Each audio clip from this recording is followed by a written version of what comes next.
नमस्कार दोस्तों, स्वागत है आपका आपके अपने चैनल पोस्टल मिशन में। हम फिर से हाजिर हैं एक नई वीडियो, एक नई टॉपिक के साथ।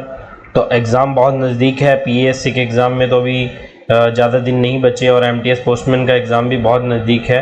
उसी कड़ी में आज हम आपके लिए जो है पीएससी के लिए जो मोस्ट इम्पॉर्टेंट टॉपिक है PO guide part 2, PO guide part 2 से रिलेटेड हम आज की वीडियो लेकर आए हैं। बहुत सारे इसमें क्वेश्चंस होने वाले हैं। कुछ एक क्वेश्चंस प्रीवियस ईयर्स पेपर्स के होंगे और कुछ एक क्वेश्चन फ्रेश होंगे। जो इंपॉर्टेंट क्वेश्चन है हमने अपने एक्सपीरियंस से तैयार किए हैं, जो पूछे जा सकते हैं। पीओ गाइड 2 हमें पता है कि बहुत बड़ी नहीं है, लेकिन इंपॉर्टेंट है। 10 मार्क्स के इससे 10 क्वेश्चन पूछे जाने हैं पीएससी के एग्जाम के लिए। तो आपको बिल्कुल भी वीडियो को स्किप नहीं करना है। पीओ गाइड 2 जो है हमें पता है सारी की सारी फॉरेन पोस्ट से रिलेटेड है। फॉरेन में जो हम डाक भेजते हैं, इंटरनेशनल आर्टिकल्स, पार्सल, रजिस्ट्री, उनसे रिलेटेड क्या क्या रूल्स हैं और कस्टम कंट्रोल्स वगैरह क्या क्या रेगुलेशन होते हैं, उसके बारे में इसमें बताया गया है। और आपको पता है पोस्टल मिशन की टीम के द्वारा 99 रुपीज़ की मॉक टेस्ट बैच सीरीज चलाई जा रही है। तो मात्र 99 रुपीज़ में आपको अनलिमिटेड मॉक टेस्ट प्रोवाइड किए जा रहे हैं और जो इसका बहुत अच्छा रिस्पॉन्स हमें मिल रहा है। बहुत सारे स्टूडेंट्स हमें जुड़ रहे हैं क्योंकि प्राइजेस हमने बिल्कुल चार्जेस हैं वो नॉमिनल रखे हैं। तो अभी पीएससी में तो एग्जाम में दिन कम है, तो अगर आप अभी ज्वाइन करते हैं आपको पिछले जितने भी प्रीवियस मॉक टेस्ट है वो सारे भी एक साथ प्रोवाइड कर दिए जाएंगे।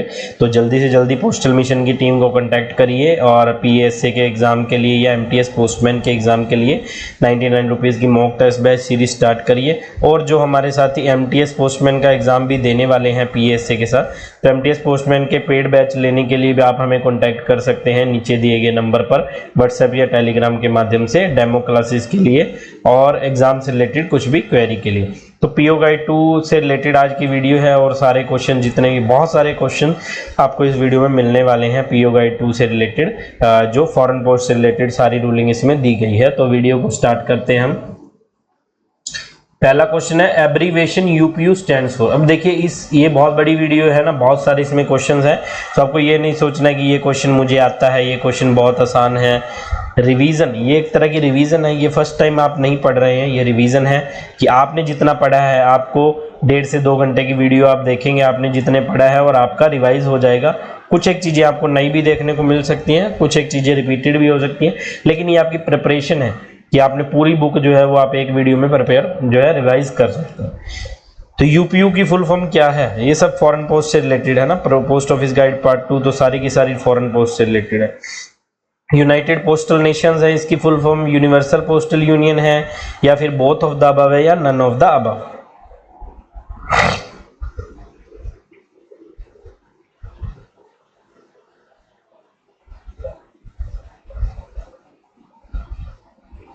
पहले क्वेश्चन का राइट आंसर हो जाएगा option B, universal postal union इसकी फुल फॉर्म होती है यूपीयू की, है ना। फिर अगली जो है एब्रीविएशन एपीपीयू। यूपीयू का हमने देखा यूनिवर्सल पोस्टल यूनियन है, तो एपीपीयू की फुल फॉर्म क्या होगी? आर्मी पोस्टल पब्लिक यूनियन है, या फिर एशियन पैसिफिक पोस्टल यूनियन है, या एशियन पोस्टल प्राइमरी यूनियन, या none of the above. 4 option हमें दिए हैं एपीपीयू के लिए। यूपीयू और एपीयू दोनों फॉरेन पोस्ट से रिलेटेड है, ठीक है।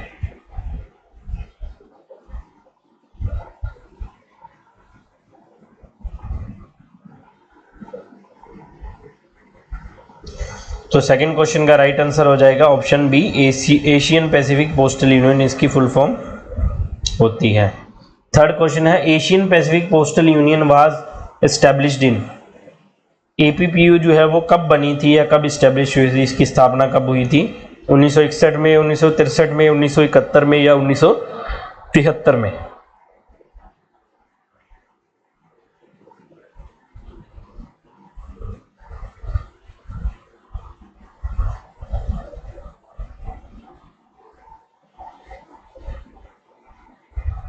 थर्ड क्वेश्चन का राइट आंसर हो जाएगा ऑप्शन ए, 1961 में इसकी स्थापना हुई थी एशियन पैसिफिक पोस्टल यूनियन की। Fourth question, postal articles exchange in foreign countries are divided into how many parts. जो फॉरेन कंट्री में जो आर्टिकल्स भेजे जाते हैं या एक्सचेंज किए जाते हैं कि वहां से भी प्राप्त किए जाते हैं, और हम जो आर्टिकल्स का लेन देन करते हैं फॉरेन आर्टिकल का, उसको कितनी कैटेगरीज में बांटा गया है? 1 कैटेगरी में, 2 में, 3 में, या 4 कैटेगरी में?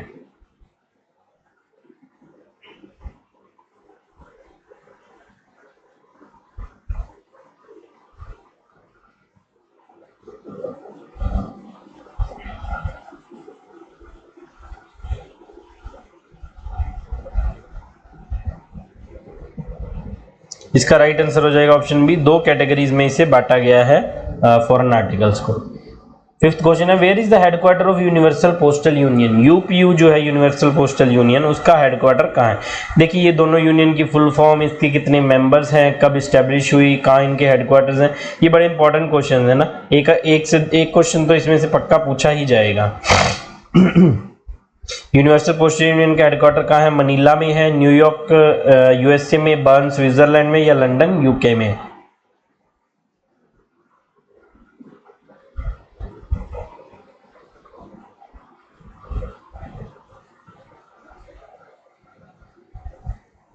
तो यूपीयू के जो हेडक्वार्टर है वो है option C, Bern, Switzerland country में बर्न जो शहर है वहां पर ये जो हेडक्वार्टर बना हुआ है ना यूपीयू का। When was UPU was establish, है ना। एपीपीयू एशियन पैसिफिक पोस्टल यूनियन तो हमें पता लग गया 1961 में हुई थी। यूनिवर्सल पोस्टल यूनियन कब जो है एस्टेब्लिश की गई थी, ये क्वेश्चन है। 1970 में, 1971 में, 1972 में, या 1974 में?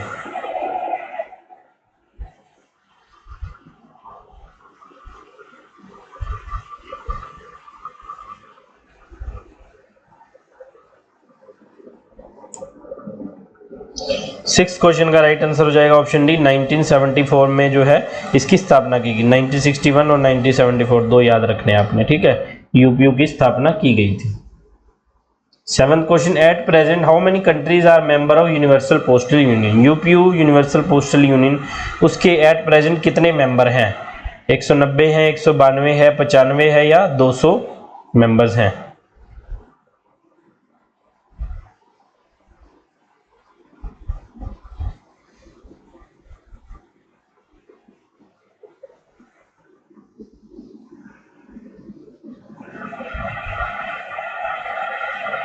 सेवंथ क्वेश्चन का राइट आंसर हो जाएगा उसके option B, 192 members at present है, 192 कंट्रीज। कितनी कंट्रीज है? In which year India joined APPU, Asian Pacific postal Union India ने कब ज्वाइन की? देखिए बनी तो 1961 में थी, है ना, लेकिन इंडिया ने कब ज्वाइन की ये पूछा है।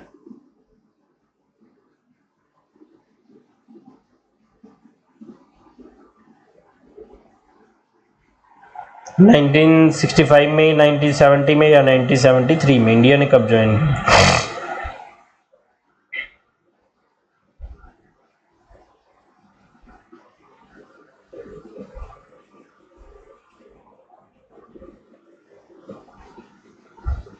एट्थ क्वेश्चन का राइट आंसर हो जाएगा ऑप्शन डी, 1973 में जो है ज्वाइन की थी इंडिया ने। Ninth question, where is the headquarter of APPU? Asian Pacific postal Union का हेडक्वार्टर कहां पर है? यूपीयू का तो हमने पढ़ लिया, बर्न स्विट्जरलैंड में, है ना।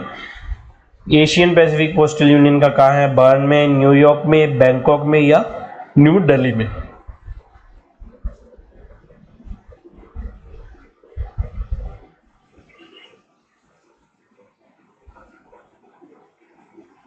नाइन्थ क्वेश्चन का राइट आंसर हो जाएगा ऑप्शन सी, बैंकॉक में। एपीपीयू का जो है हेडक्वार्टर है वो बैंकॉक में है, ऑप्शन सी।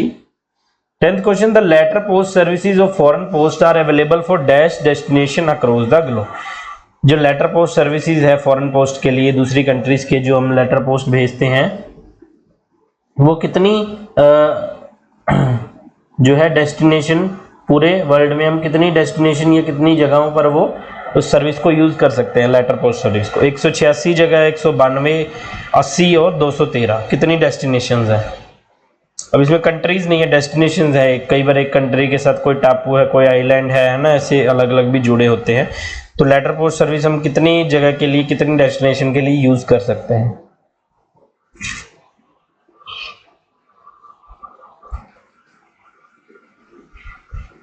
टेंथ क्वेश्चन का राइट आंसर हो जाएगा option D, 213 destination across the globe के लिए हम लेटर पोस्ट की जो है सर्विस यूज कर सकते हैं फॉरेन पोस्ट में, ठीक है।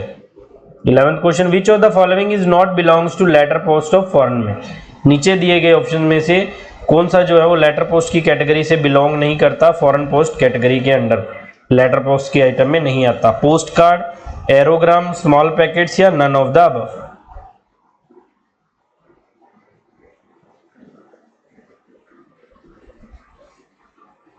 तो देखिए पोस्ट कार्ड भी लेटर्स कैटेगरी में है, एरोग्राम भी लेटर क्योंकि ये ILC के बराबर होता है, और स्मॉल पैकेट्स ये भी, तीनों ही है जो वो लेटर पोस्ट की कैटेगरी में आते हैं। तो ऑप्शन डी इसका राइट आंसर हो जाएगा, नन ऑफ द अबव, सभी जो है लेटर पोस्ट की कैटेगरी में आते हैं।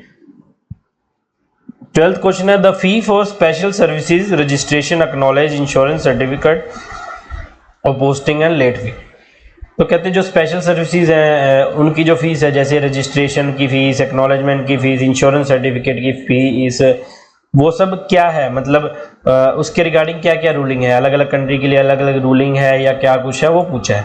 तो ऑप्शन है not uniform for all destination. Uniform का मतलब सेम टू सेम है ना, यूनिफॉर्म मतलब उसमें जो है कोई डिफरेंस नहीं है। तो क्या वो सभी कंट्रीज के लिए सेम है जो स्पेशल फी है, रजिस्ट्रेशन फी, एक्नॉलेजमेंट, या फिर नहीं है सभी कंट्री के लिए सेम, या फिर दो अलग अलग रेट्स हैं, वेस्टर्न कंट्रीज के लिए अलग है और ईस्टर्न के लिए अलग अलग हैं, या फिर नन ऑफ द अबव। 12वां क्वेश्चन देखिए क्वेश्चन एक होगा लेकिन उसको घुमा के कई तरीके से पूछा जा सकता है ना। तो आपको आपका कंसेप्ट अगर क्लियर होगा, आपने बेसिक्स पढ़ा होगा, तो आपको कोई भी उसमें क्वेश्चन में जो है प्रॉब्लम नहीं आएगी।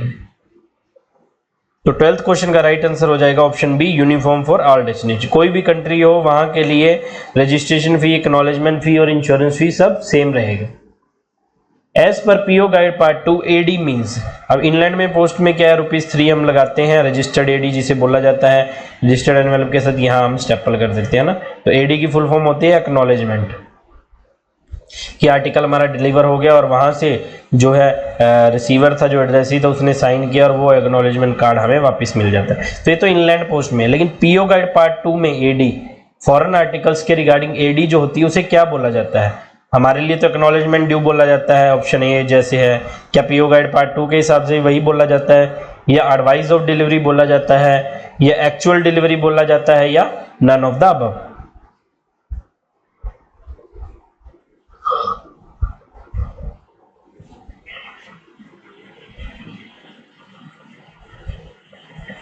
थर्टीन्थ क्वेश्चन का राइट आंसर हो जाएगा option B, advice of delivery से बोला जाता है फॉरेन पोस्ट के रिगार्डिंग। 14th क्वेश्चन है, as per method of address foreign article when postage is prepaid then which words to be written on the letter. Method of address में पूछा है foreign article में जब पोस्टेज प्रीपेड हो, है ना। जैसे इंडिया इंग्लैंड में तो हम प्रीपेड लिख देते हैं ना, जो भी है पोस्टेज पेड। लेकिन फॉरेन आर्टिकल के केस में प्रीपेड पोस्टेज पे की हुई है, उस केस में क्या लिखेंगे? बुक नाउ पे लेटर लिखेंगे, postage paid in cash not to be taxed ये लिखेंगे, या फिर पोर्ट पे ही पोस्टेज पेड ऐसे लिखेंगे, या none of the above?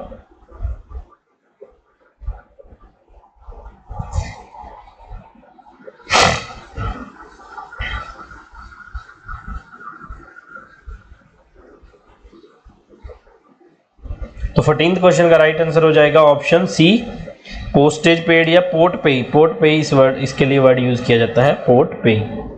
15th question है, the delivery of foreign article in the country of destination. जो फॉरेन आर्टिकल में हमारा जो है डिलीवरी के लिए लेटर गया है ना, डेस्टिनेशन कंट्री में, उसके रिगार्डिंग क्या रूल्स जो है वो फॉलो किए जाते हैं? ये क्वेश्चन में पूछा गया है कि डिलीवरी से रिलेटेड रूल्स हैं, जो टैक्स लगाना है या क्या है, वो कैसे उस रूल, कौन से रूल फॉलो किए जाते हैं? ऑप्शन है varies from country to country, कि हर कोई कंट्री के अपने अलग रूल हैं, उनके इंटरनल रूल्स अलग हैं, या फिर है यूनिफॉर्म ऑल ओवर, क्या सभी कंट्रीज के रूल सेम है डिलीवरी के रिगार्डिंग, या फिर ऑप्शन सी है as desired by the sender, की सेंडर चाहता है वो रिमार्क लिख देता है कि ऐसे डिलीवरी करनी है, उसकी मर्जी से डिलीवरी होगी, या नन ऑफ द अबव? इसमें डिलीवरी ऑफ फॉरेन आर्टिकल के रिगार्डिंग पूछा है कि अदर कंट्री में जब डिलीवरी के लिए आर्टिकल जाएगा।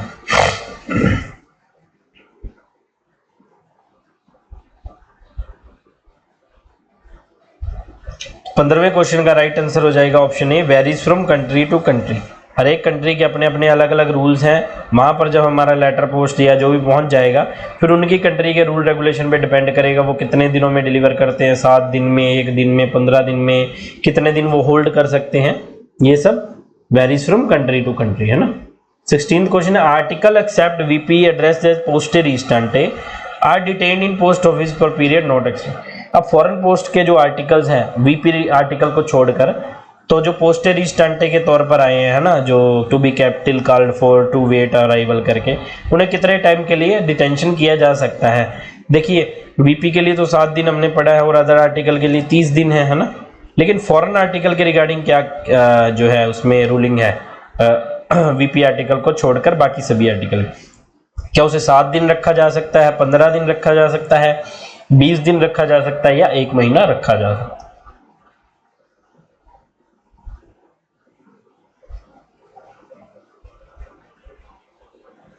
तो 16th क्वेश्चन का राइट आंसर जो है वो हो जाएगा option D, 1 month. VP article को छोड़कर 1 महीना ही अदर आर्टिकल्स को रखा जा सकता है। पोस्टेज रिस्टेंटे सेम है जो हमारी इनलैंड के लिए रूलिंग है। 17th question, correspondence for personal of Indian armed forces serving outside India address to Indian army post. Indian army post office से रिलेटेड जो आर्टिकल हैं जो बाहर भेजे गए हैं और जो हमारे जवान हैं आर्मड फोर्सेस के, आर्मी, एयरफोर्स, नेवी के, वो कंट्री से बाहर कहीं ड्यूटी पर है, फॉरेन पोस्टिंग में है, यूनाइटेड नेशन मिशंस पर है, तो उसके लिए जो डाक जाएगी उसको कोरस्पोंडेंस कैसे डील किया जाएगा?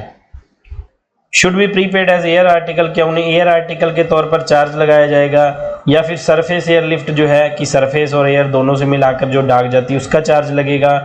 Should be prepaid as inland article for all purpose, या फिर नन ऑफ द अबव, कि सिर्फ उसे इनलैंड आर्टिकल के तौर पर ही चार्ज किया जाएगा, या फिर कोई जो है इनमें से ऑप्शन सही नहीं है, ये पूछा है।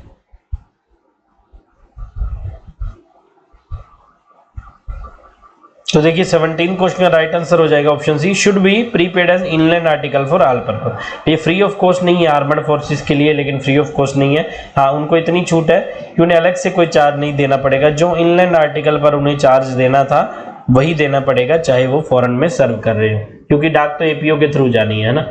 Which of the following stamps can be used an official correspondence address to foreign country?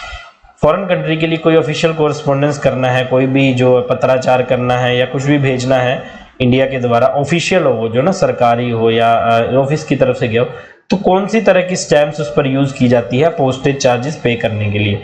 Postage stamp use की जा सकती है, सर्विस स्टैम्प यूज की जा सकती है, रेवेन्यू स्टैम्प यूज की जा सकती है, या फिर both B and C?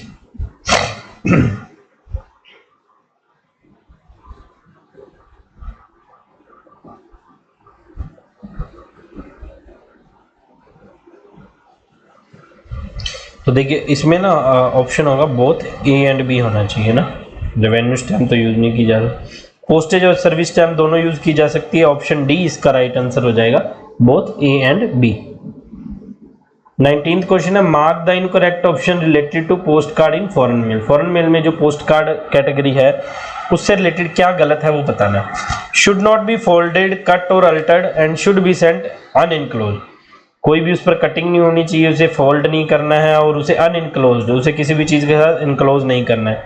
Breach the condition में be treated as letter and postage will be tax according.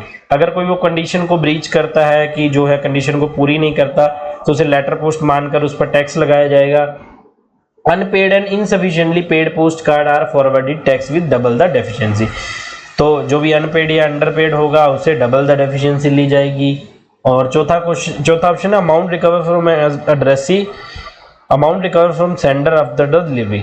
लेकिन जो भी उस पर चार्जेस लगने हैं वो सेंडर से लिए जाएंगे डिलीवरी के बाद। तो बिल्कुल आसान है, बाकी सब ऑप्शंस तो ठीक है तीनों। ऑप्शन डी जो है वो गलत हो जाएगा, क्योंकि चार्जेस तो हम एड्रेसी से लेते हैं ना। अगर कम टिकट लगी है या जो भी है तो हम एड्रेसी से लेते हैं, सेंडर से थोड़ी लेते हैं। ऑप्शन डी इसका राइट आंसर हो जाएगा। 20वां क्वेश्चन देखते हैं, corresponding inland post service to printed paper service in foreign post. कहता है कि फॉरेन पोस्ट में जो प्रिंटेड सर्विस है उसके जैसी इनलैंड सर्विस कौन सी है इंडिया में, इनलैंड पोस्ट में कौन सी सर्विस है जो प्रिंटेड पेपर के जैसी है? ऑप्शन है, पैटर्न एंड सैंपल पैकेट है, रजिस्टर्ड न्यूज़पेपर है, बुक पैकेट है, या नन ऑफ द अबव। जो एट पार होगी प्रिंटेड पेपर से, है ना।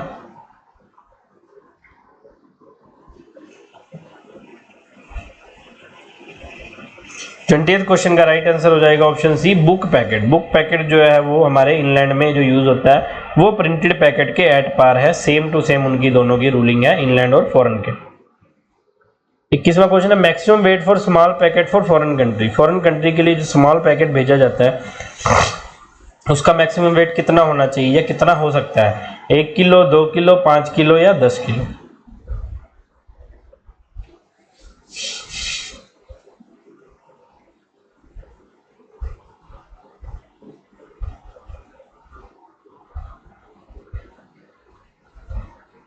तो 21वें क्वेश्चन का राइट आंसर हो जाएगा option B 2 kilo. Maximum weight जो है प्रिंटेड स्मॉल पैकेट का 2 किलो हो सकता है, उससे ज्यादा नहीं हो सकता।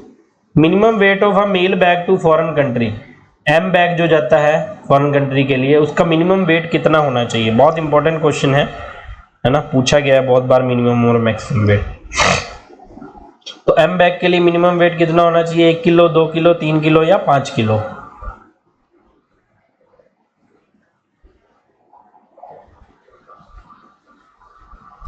सही जवाब हो जाएगा option D, 5 kilo minimum weight होना चाहिए एम बैग के लिए। फिर है मैक्सिमम वेट कितना होना चाहिए मेल बैग या एम बैग के लिए। मिनिमम मैक्सिमम हमने आपको बताया, बहुत इंपॉर्टेंट है ना, मेल बैग एम बैग जिसे बोला जाता है। 10 किलो मैक्सिमम हो सकता है या 20 किलो या 30 किलो या 40 किलो, है ना।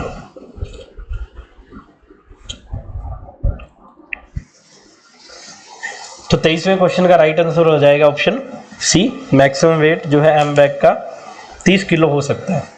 तो देखिए मिनिमम 5 किलो, मैक्सिमम 30 किलो, आपको इसका रट्टा मार लेना है। कई बार एक ही क्वेश्चन में दोनों चीज भी पूछी जा सकती है, what is the minimum and maximum weight.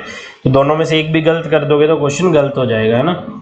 The fee for blind literature packet to be air lifted to a foreign country. Blind literature packet हमें पता है फ्री होता है, 7 kg तक फ्री होता है, रजिस्ट्रेशन भी फ्री होती है, एक्नॉलेजमेंट भी, सब कुछ इसमें फ्री होता है ना।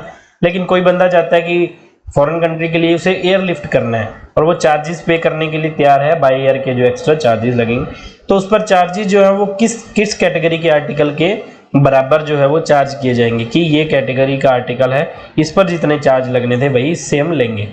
Air surcharge applicable as letter post, क्या लेटर के बराबर लेंगे या फिर प्रिंटेड पेपर के बराबर लेंगे या फिर कोई एयर मेल चार्जेस नहीं लेंगे या none of the above.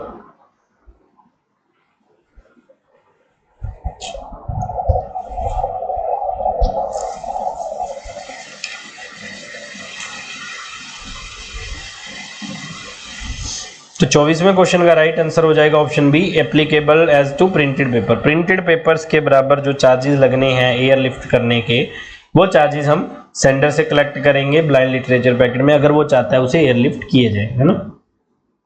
25th question है, delivery fee of dash rupees shall be chargeable from the addressee on delivery of small packet weighing more than dash gram receive by foreign. कितने ग्राम से ऊपर का जो small packet होगा foreign में जब जाएगा और उसकी डिलीवरी की जाएगी तो उस पर कितनी डिलीवरी फीस ली जाती है, कि इसकी एक लिमिट है कि इतने वेट तक तो फ्री डिलीवरी होगी, लेकिन इस वेट से ज़्यादा वेट के बाद हम डिलीवरी चार्जेस लेंगे। स्मॉल पैकेट के रिगार्डिंग है, तो दोनों ही चीज़ इसमें पूछी है, कितनी डिलीवरी फी लगेगी और कितने ग्राम के बाद लगेगी। क्या 5 रुपये डिलीवरी फीस लगेगी 1000 ग्राम मतलब 1 किलो के बाद, या फिर 5 रुपये फीस लगेगी 500 ग्राम से ऊपर के आर्टिकल के लिए, या 2 रुपये फीस लगेगी 1 किलो से ऊपर आर्टिकल के लिए, या 2 रुपये की फीस लगेगी आधा किलो से ऊपर article.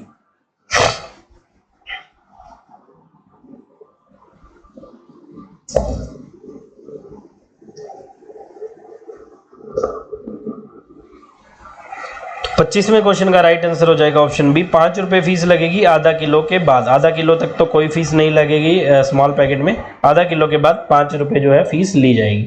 In foreign post the term LC mean, अब फॉरेन पोस्ट में कई तरह की टर्म्स है ना, एलसी, एओ, पार, एवियन और भी बहुत कुछ है, एनीमैक्स, विवियंट्स करके बहुत सारी टर्म्स है। तो ये क्वेश्चन बहुत पूछे जाते हैं, वो हम इस वीडियो में आपको कवर करवा देंगे, आप नहीं भूलेंगे बिल्कुल भी।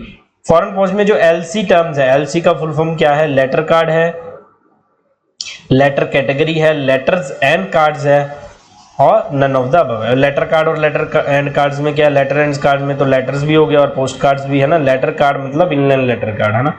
तो ये दोनों में फर्क क्या है। तो एलसी का मतलब क्या है फॉरेन पोस्ट के रिगार्डिंग।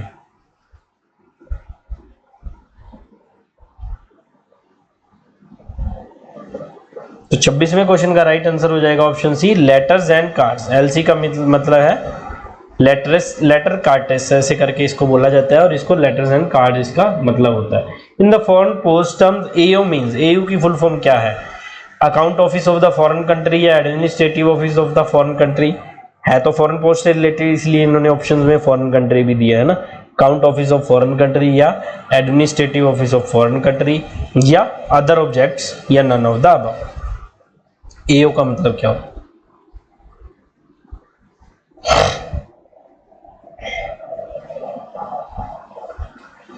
तो देखिए वैसे एओ की फुल फॉर्म होती है ऑटरस ऑब्जेक्ट्स, है ना, इसे बोला जाता है ऑटरस ऑब्जेक्ट बोला जाता है। तो ये जो टर्म्स होती हैं ये कोई फ्रेंच इटालियन जो भी टर्म्स होती हैं लेकिन फॉरेन पोस्ट में यूज की जाती है। लेकिन ऑटरस ऑब्जेक्ट्स का मतलब क्या होता है? अदर ऑब्जेक्ट, इसे अदर ऑब्जेक्ट से डिनोट किया जाता है, एओ से डिनोट किया जाता है, ठीक है। 28th क्वेश्चन है, in foreign post for the purpose of fixing surcharges and combined charges all the countries and territories are divided in. Foreign post में सरचार्ज को फिक्स करने के लिए या कंबाइंड चार्जेस को फिक्स करने के लिए सभी कंट्रीज और जितनी भी कैटेगरीज थी, है ना, सभी कंट्रीज या टेरिटरीज हैं उन्हें कितनी कैटेगरी में डिवाइड किया गया है कि सरचार्ज लगाने के लिए और कंबाइंड सरचार्ज लगाने के लिए। ईस्टर्न है, वेस्टर्न है, जो भी है ना, यूनाइटेड नेशंस है, यूरोपियन कंट्रीज है, इस हिसाब से कितने पार्ट्स में या कितनी कैटेगरीज में डिवाइड किया गया है उन्हें सरचार्ज और लगाने के लिए और कंबाइंड चार्जेस लगाने। 6 कैटेगरी में, 5 कैटेगरी में, 8 कैटेगरी में या 3 कैटेगरी में, ग्रुप्स भी हम जिन्हें बोल सकते हैं, कितने ग्रुप्स में डिवाइड किया गया है।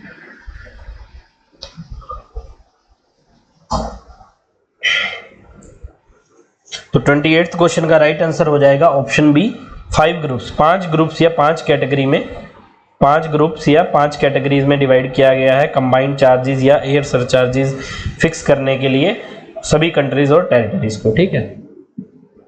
नेक्स्ट क्वेश्चन है, the aerogramme in foreign post is a category intended for transmission exclusively by air corresponding category inland post. वही कि फॉरेन पोस्ट में जो एरोग्राम है वो इनलैंड पोस्ट की कौन सी डाक की कैटेगरी से जो है एट पार है या सेम है, उसके फीचर्स, उसकी रूलिंग सेम है, उसका मिनिमम मैक्सिमम वेट सेम है।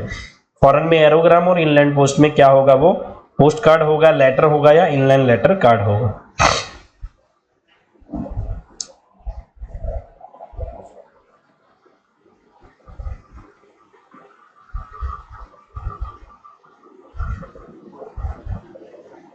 तो 29th क्वेश्चन का राइट आंसर हो जाएगा option A inland letter card, ILC जिसे बोला जाता है ना। आईएलसी का वेट 3 ग्राम होता है, एरोग्राम का वेट भी 3 ग्राम होता है ना। जो भी उसकी फोल्डेड अनफोल्डेड और क्या उसका साइज होना चाहिए, जो भी कंडीशंस हैं वो सेम रहेंगी at par inland letter card के बराबर एरोग्राम की, है ना। 30th question, minimum size permissible for folded aerogramme. देखिए जो भी साइजेस होते हैं इसके, फोल्डेड अनफोल्डेड रोल फॉर्म जो भी होते हैं लेटर्स के, और ये सब आपको थोड़े बहुत पढ़ लेने हैं। परमिजिबल फोल्डेड एरोग्राम मतलब इनलाइन लेटर कार्ड के जो फोल्डेड की कैटेगरी थी उसी के बराबर ये भी होगा। ऑप्शन है 100 × 140, 90 × 140, 80 × 140।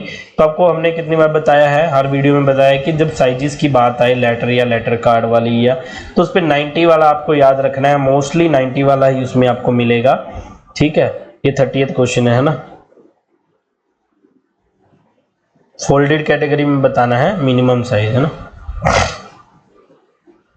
तो इसका राइट आंसर हो जाएगा ऑप्शन बी 90 × 140। 90 वाला जो ऑप्शन है वो सही रहेगा फोल्डेड एरोग्राम के लिए।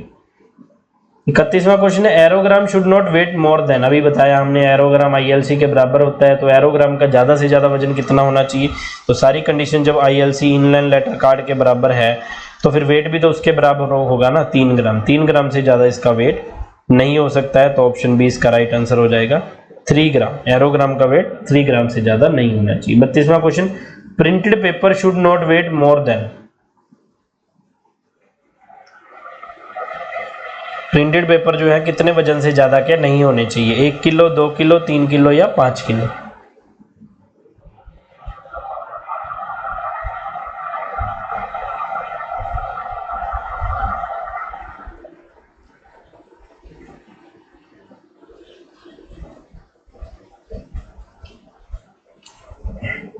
थर्ड क्वेश्चन देखते हैं, इफ एन अंडर पेड या unpaid registered article under foreign post is tendered at counter.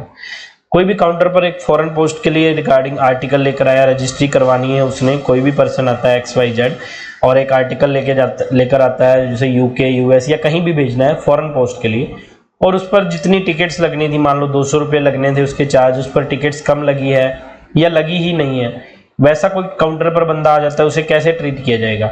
Options क्या है? It can be registered with a note that deficiency would be collected from the addressee, कि उस पर लिख दिया जाएगा, उसे बुक तो कर दिया जाएगा और उस पर लिख दिया जाएगा कि जो इसकी डेफिशिएंसी है वो एड्रेसी से ली जाए, या फिर उसे पोस्ट मास्टर को दे दिया जाएगा डिस्पोजल के लिए, या फिर वो बुक नहीं किया जाएगा और उसे रिफ्यूज कर दिया जाएगा, या फिर none of the above.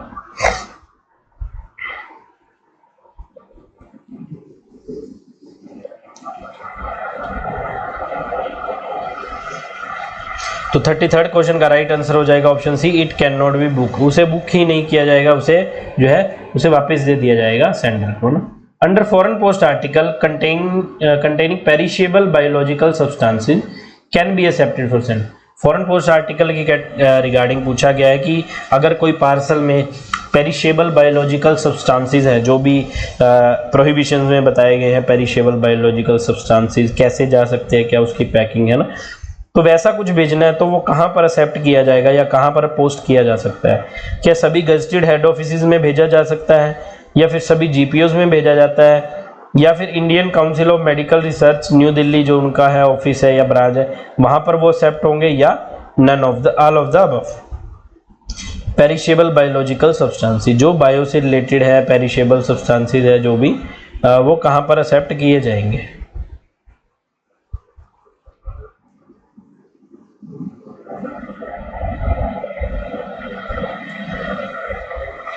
34th question का राइट आंसर हो जाएगा option C, at Indian medical research council of Indian medical research, वहां पर जो है वो एक्सेप्ट होंगे और उनके द्वारा ही भेजे जाएंगे। 35वां क्वेश्चन है, mark incorrect option related to international reply coupon. International reply coupon जो है उससे रिलेटेड नीचे ऑप्शन दिए गए और बताना है कि क्या गलत है।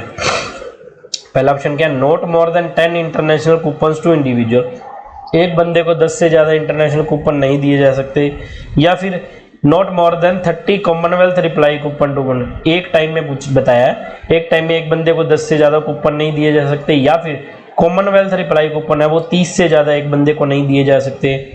तीसरा ऑप्शन है, reply coupon are free of cost, क्या वो फ्री होते हैं? और चौथा है, coupons can be exchange in any country which is a member of UPU. Coupon जो है वो कोई भी कंट्री में एक्सचेंज किए जा सकते हैं, कि कोई बंदे के पास कूपन है वो पोस्ट ऑफिस में देगा और उसके बदले जो भी उसे लेना है वो कोई भी कंट्री में उसे एक्सचेंज करवा सकता है। तो इनमें से इनकरेक्ट बताना है कि गलत कौन सा ऑप्शन है।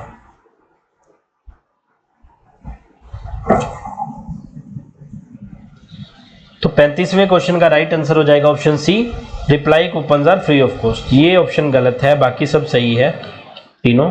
रिप्लाई कूपन फ्री नहीं होते हैं, उसका चार्ज लगता है ना। 36वां क्वेश्चन है, under foreign post international parcel post service with Pakistan and India is carried based on. Foreign post की कैटेगरी में इंडिया और पाकिस्तान के बीच में जो इंटरनेशनल पार्सल पोस्ट की सर्विस चलती है, जो पार्सल का आदान प्रदान होता है, वो किस एग्रीमेंट के अंडर होता है या किस बेस पर वो चलता है? ऑप्शंस क्या है, इंडिया और पाकिस्तान का अलग एग्रीमेंट है ना, तो ऑप्शन क्या है, यूपीयू पार्सल पोस्ट एग्रीमेंट बोला जाता है, उसे बायलेटरल एग्रीमेंट बोला जाता है, या फिर स्पेशल बायलेटरल एग्रीमेंट, या नन ऑफ द अबव?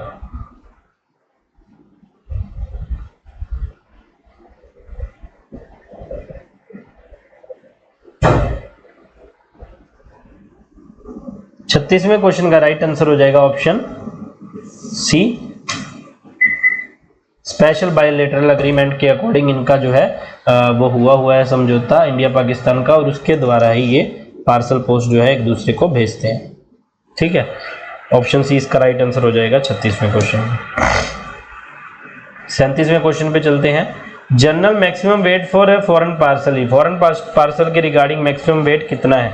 देखिए यहाँ पर पीओ रेगुलेशंस के अकॉर्डिंग पूछ लिया जाता है, एज पर पीओ रेगुलेशन 2024, तो हमें पता 35 kg हो गया पार्सल का, लेकिन ये पुराने रूल के हिसाब से, अगर कुछ भी नहीं बोलता तो पुराने रूल के हिसाब से पूछ रहा है ना, तो पुराने रूल के हिसाब से हमें पता है कि पार्सल का मैक्सिमम वेट जो है वो कितना हो सकता है? Option B 20 kg। 20 kg से ज्यादा फॉरेन पार्सल नहीं भेज सकते। अगर न्यू रूल पूछता है तो 35 kg। ठीक है, when an insured parcel is redirected from one country to another. एक इंश्योर्ड पार्सल था, एक कंट्री में जाना था और उसने उस कंट्री में डिलीवरी नहीं करी, उसे रीडायरेक्ट कर दिया दूसरी कंट्री में। इंश्योर्ड पार्सल है, नॉर्मल नहीं। उसके रिगार्डिंग कैसे उसे ट्रीट किया जाएगा? नीचे दिए गए ऑप्शन में से no additional insurance fee is to be levied, क्या उस पर कोई एक्स्ट्रा इंश्योरेंस फीस नहीं लगाई जाएगी? Half of the original insurance fee is to be levied on such transaction, जितनी इंश्योरेंस फी लगी थी उसकी आधी फीस लगाई जाएगी। तीसरा ऑप्शन है fresh insurance fee become payable for such transmission, क्या उस पर दोबारा फ्रेश इंश्योरेंस फीस लगाई जाएगी, वो जो पहले लगी हुई है वो लैप्स हो जाएगी या वेस्ट हो जाएगी, या फिर नन ऑफ द। इन्होंने पूछा कोई इंश्योरेंस फी लगाई जाएगी या आधी लगाई जाएगी या नहीं लगाई जाएगी, तीन ऑप्शन हमें बताने हैं अगर इंश्योर्ड पार्सल एक कंट्री से दूसरी कंट्री में रीडायरेक्ट किया गया है।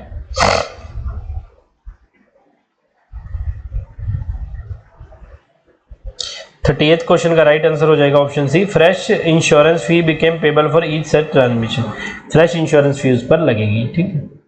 39th question, mark the incorrect option related to foreign post, foreign post के रिगार्डिंग जो नीचे दी गए ऑप्शन में से कौन सा ऑप्शन जो है वो गलत है या मान्य नहीं है या सही नहीं है।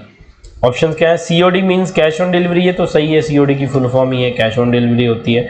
Under COD system may be exchange VP parcel, कि सीओडी सिस्टम जो होता है उसमें वीपी पार्सल जो है हम भेज सकते हैं, तो बिल्कुल सीओडी के अंडर ही वीपी पार्सल आता है, वीपी सर्विस आती है। तीसरा ऑप्शन है वीपी लेटर पार्सल और COD parcel may be insured in according with the condition, तो बिल्कुल सही, हमें पता है वीपी लेटर पार्सल और सीओडी जो भी है वो इंश्योर्ड करवाने जाने चाहिए अकॉर्डिंग टू द कंडीशन, जो भी कंडीशंस हैं, कितने तक का इंश्योरेंस हो सकता है, इंश्योर्ड के लिए क्या क्या डिक्लेरेशन होनी चाहिए, डीएल वैल्यू है, जो भी रूलिंग्स है वो इंश्योरेंस के रिगार्डिंग सेम रहेगी।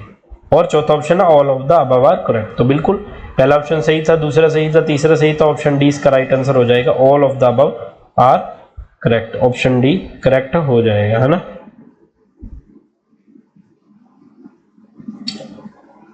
अगले स्लाइड पर चलते हैं। 40th क्वेश्चन है, custom control based on Indian customs act 1962 is for, custom control जो है इंडियन कस्टम एक्ट 1962 के अकॉर्डिंग जो चलता है, यूज किया जाता है, उसका पर्पस क्या है या क्या होता है वो, है ना, उसके अंडर क्या होता है। इम्पोजिशन ऑफ एक्सपोर्ट और इम्पोर्ट ड्यूटी, उस लॉ के द्वारा, उस एक्ट के द्वारा ही इम्पोर्ट और एक्सपोर्ट ड्यूटीज जो है पार्सल पर और जो भी सामान है उन पर लगाई जाती है। दूसरा है for ensuring observation of foreign exchange regulation act, foreign exchange regulation act जो बना हुआ है उसको इंश्योर करना, उसे ऑब्जर्व करना कि उसके अकॉर्डिंग ये सारी चीजें ट्रांसमिट हो रही हैं, आ रही हैं, जा रही हैं, वो ध्यान रखना। तीसरा ऑप्शन है for ensuring observance of provision of import and export control act, import और एक्सपोर्ट कंट्रोल एक्ट जो बना हुआ है उसको भी फॉलो करना, उसको ऑब्जर्व करना कि उसके अकॉर्डिंग ही सारी चीजें चल रही हैं, या ऑल ऑफ द अबव। जो कस्टम एक्ट 1962 का उसका क्या काम है या क्या पर्पस है, तीन ऑप्शन हमें बताए, चौथा ऑप्शन है ऑल ऑफ द अबव।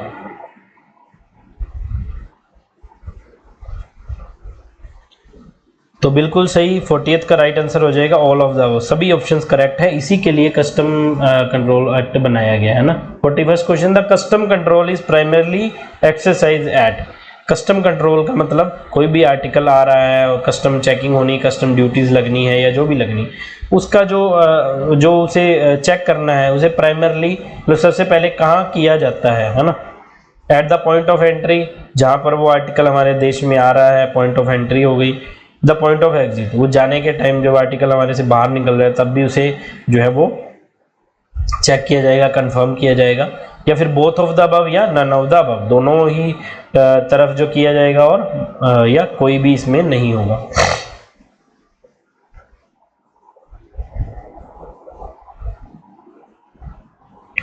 तो बिल्कुल ऑप्शन सी इसका राइट आंसर हो जाएगा, बोथ ऑफ द अबव। जो आर्टिकल बाहर से आ रहा है वो तो पॉइंट ऑफ एंट्री पर चेक किया जाएगा और वो जा रहा है वो पॉइंट ऑफ एग्जिट, जब हमारे पास से वो आर्टिकल बाहर जा रहा है तब भी हम उस पर कस्टम कंट्रोल जो है चेक करेंगे, है ना। 42वां क्वेश्चन है, articles liable to export duty are detained at outward office of exchange and the sender is informed for the payment, कोई भी आर्टिकल्स है जिन पर एक्सपोर्ट ड्यूटी लगनी है, इंपोर्ट ड्यूटी हो गई, जो आर्टिकल बाहर से जो हमने इंपोर्ट किया, बाहर से मंगवाया, उस पर इंपोर्ट ड्यूटी लगती है ना। तो जो आर्टिकल हम बाहर भेज रहे हैं जिस पर टैक्स पे करना था लेकिन हमने पे नहीं किया या सेंडर ने पे नहीं किया, तो उस पर एक्सपोर्ट ड्यूटी लगती है। तो अब उसको एक्सपोर्ट ड्यूटी के लिए उस आर्टिकल को रोक लिया जाता है और उसके रिगार्डिंग सेंडर को कौन इन्फॉर्म करता है, सेंडर को कौन सूचना देता है कि जी आपके इतने एक्सपोर्ट ड्यूटी ड्यू है, अगर आप वो दोगे तभी आपको जो है आर्टिकल आगे भेजा जाएगा। तो ऑफिस ऑफ एक्सचेंज है वो उसे नोटिफाई करता है, वो इन्फॉर्म करता है, या कस्टम अथॉरिटीज डायरेक्ट बताती हैं, लेटर भेजती हैं या मेल भेजती हैं, या फिर हेड ऑफिस बताता है जहां पर आर्टिकल बुक हुआ, या all of the above.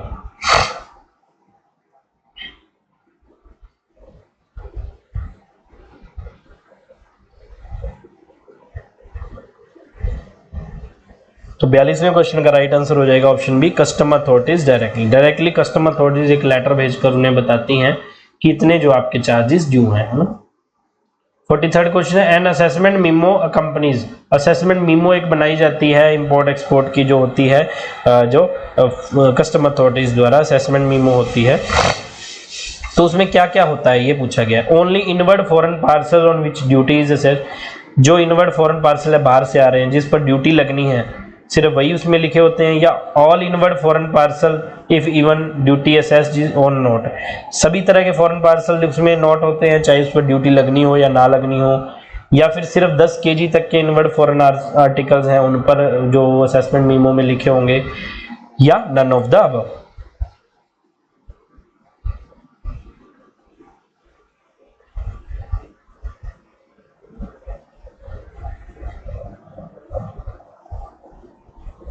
Forty third question का राइट आंसर हो जाएगा option B, all inward foreign parcel even if no duty is assessed on it. 44वां क्वेश्चन है, postal article already booked are detain confiscated according to law the one who is take responsibility, जो भी postal article है वो post office द्वारा या destination country द्वारा detain कर दिए गए या डिस्ट्रॉय कर दिए गए, है ना, जो कानून के हिसाब से, उनके कानून के हिसाब से या हमारे कानून के हिसाब से, तो उसकी जिम्मेवारी किसकी होगी, भेजने वाले की या प्राप्तकर्ता की, या बुकिंग वाले पोस्ट ऑफिस की, या डिपार्टमेंट ऑफ पोस्ट उसकी जिम्मेवारी लेगा, या none of the above.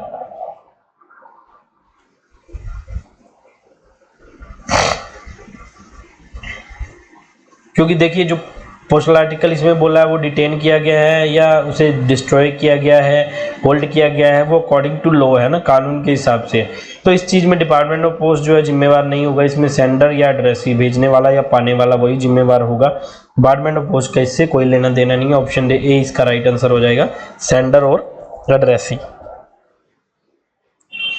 45वां question है, complaints relating to foreign money order must be made within a period of, foreign money order से रिलेटेड कंप्लेंट्स है वो कितने दिनों के बीच में करी जानी चाहिए। 3 months from the date of issue, जो भी मनी ऑर्डर इशू किया उसके 3 महीने के अंदर अंदर, या फिर 6 महीने from the date of issue है, 9 months है, या फिर 1 year from the date of issue. Date of issue से ही पूछा गया है कि कितने टाइम के अंदर अंदर।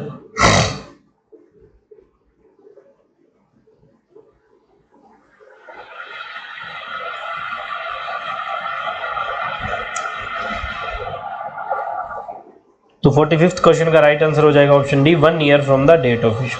फॉरेन पोस्ट का आर्टिकल इसलिए ज्यादा टाइम दिया गया है इंग्लैंड से, है ना, 1 year from the date of issue complaints कर सकते हैं। 46th question, in case which of the following item insurance is compulsory for foreign post, नीचे दिए गए आइटम्स में से कौन सी आइटम्स है जो अगर फॉरेन पोस्ट में हमने भेजनी है, बाहर वाली कंट्रीज में भेजनी है, तो उसका इंश्योरेंस कंपल्सरी है। देखिए इंश्योरेंस के रिगार्डिंग क्या है, अलग अलग कंट्री में इंश्योरेंस की अलग अलग रूलिंग है ना, कोई कोई कंट्री में हम इंश्योर्ड मानते हैं, वो इंश्योर्ड नहीं मानते, या फिर कंपनसेशन अलग अलग है ना इंश्योर्ड के मामले में। लेकिन जो चीज़ें बतानी है नीचे दिए गए में से कि हम जब यहाँ से भेजेंगे तो हम इंश्योर्ड करके ही भेजेंगे, हम इंश्योर्ड चार्जेस ही उससे लेंगे। बैंक नोट्स है, प्रेशियस स्टोन्स हैं, प्रेशियस नोट्स नहीं प्रेशियस स्टोन्स आएगा, या फिर ज्वेलरी है, या all of the above.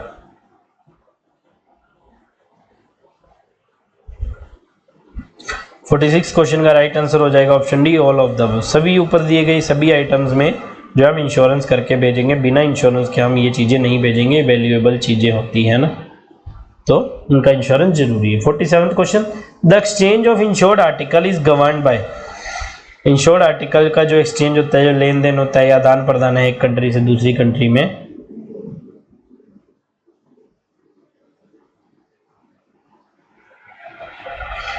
Insured article जो है वो कौन से एग्रीमेंट के द्वारा जो है चलाया जाता है। यूनिवर्सल पार्सल पोस्ट एग्रीमेंट है, स्पेशल बायलैटरल एग्रीमेंट है, या फिर यूनिवर्सल पोस्टल कन्वेंशन एग्रीमेंट कोई है, या none of the above.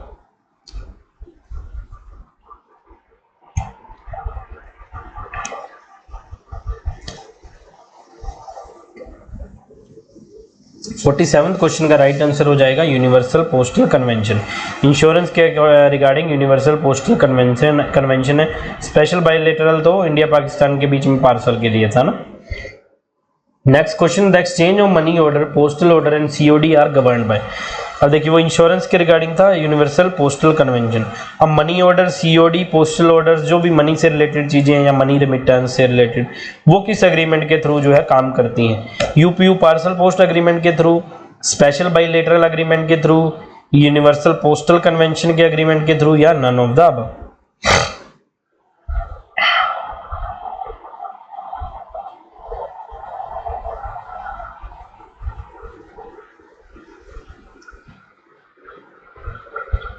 48th question का राइट आंसर हो जाएगा option B, special bilateral agreement के अंडर आता है जो भी एक्सचेंज होता है मनी ऑर्डर का, पोस्टल ऑर्डर, आईपीओस जो हो गए, CODs, cash on delivery, VP जो भी हैं, उनका जो एक्सचेंज है फॉरेन कंट्री के स्पेशल बाइलेटरल एग्रीमेंट के अंडर होता है।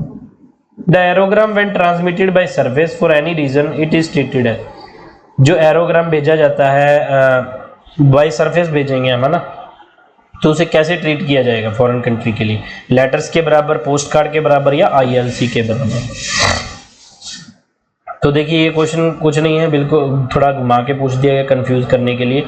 एरोग्राम चाहे हम जैसे मर्जी भेजे, हम उसे आईएलसी के एट पार ही मानते हैं ना इनलैंड पोस्ट में, ठीक है, तो उसे इनलैंड लेटर कार्ड आईएलसी के बराबर ही माना जाएगा। 50th क्वेश्चन क्या है? Registration fee for letter mail item of foreign post. Registration fee पूछा गया है, जैसे इंग्लैंड के लिए 17 रुपये रजिस्ट्रेशन फीस है ना, ऐसे फॉरेन पोस्ट के लिए आर्टिकल की रजिस्ट्रेशन फीस कितनी है? तो देखिए पहले इसकी रजिस्ट्रेशन फीस 70 रुपये थी, है ना, बाद में बढ़ा दी गई है, तो 70 ऑप्शन होगा वो नहीं लगाना है आपने। रजिस्ट्रेशन फीस चार्जेस जो है रिवाइज हो गए हैं, है ना, 50 रुपये, 100 रुपये, 150 या 200, 4 ऑप्शन हमें दिए गए हैं।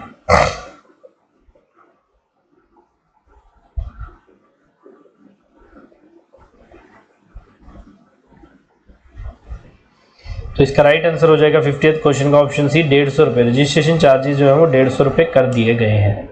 Registration charges for M bag और mail bag for foreign countries. M bag जो जाता है, मेल बैग जिसके बारे में हमने पढ़ा, मिनिमम 5 kg और मैक्सिमम 30 kg वेट, है ना, ये रूलिंग तो हमने पढ़ ली। इसमें पूछा है रजिस्ट्रेशन चार्जेस कितने, तो पहले इसके रजिस्ट्रेशन चार्जेस 350 थे, ठीक है, जब रजिस्ट्रेशन के 70 रुपये थे ना, अभी रजिस्ट्रेशन के 150 हो गए और उसके रजिस्ट्रेशन चार्जेस भी बढ़ा दिए गए हैं एम बैग के। ऑप्शंस क्या है? 150 रुपये है, 200 रुपये, 350 या 750। तो बिल्कुल पहले से 350, अब तो कितने हो गए? Option D 750। एम बैग या मेल बैग के registration charges 750। 52nd question, as per PO guide part 2 the use of inland letter card for addressing communication to foreign countries it not permissible except. इसमें पूछा PO guide part 2 जो है foreign post related, वहां पर inland letter card जो हम India में जो यूज करते थे वो फॉरेन कंट्रीज में जो यूज करते हैं वो सभी कंट्रीज के लिए तो वैलिड नहीं है, लेकिन कौन कौन सी कंट्री के लिए परमिसिबल है, ये इसमें पूछा है कि कौन सी कंट्री के लिए वो परमिसिबल है, या क्वेश्चन में ये पूछा कि कौन सी कंट्रीज को छोड़कर सभी में परमिसिबल नहीं है, तो हमें वो बताना है। USA, Russia, France. देखिए इनलैंड लेटर कार्ड तो इंडिया में ही चलता है, बाहर वाली कंट्रीज में तो चलेगा नहीं, लेकिन कुछ एक कंट्रीज है जहां पर हम इसे भेज सकते हैं। USA, Russia, France, UAE, China, या फिर भूटान, बांग्लादेश या नेपाल, या फिर नन ऑफ द अबव। तो देखिए भूटान, बांग्लादेश, नेपाल जो है हमारी वो नेबरिंग कंट्रीज है ना, हमारे साथ बॉर्डर शेयर करती हैं और हम यहाँ पर आ जा भी सकते हैं, वीज़ा ऑन अराइवल है ना, वीज़ा लेने की जरूरत नहीं है। तो ये सब कंट्रीज जो हैं वो इनलैंड लेटर कार्ड हम यूज़ कर सकते हैं यहाँ पर कम्युनिकेशन के लिए। ऑप्शन बी इसका राइट आंसर हो जाए। 53rd क्वेश्चन है, custom control is exercise by. Custom control किसके द्वारा एक्सरसाइज किया जाता है, मतलब किसके द्वारा परफॉर्म किया जाता है, या कौन कस्टम कंट्रोल का काम करता है? Officers of custom department only, officers of postal department only, both A and B, या नन ऑफ द अबव।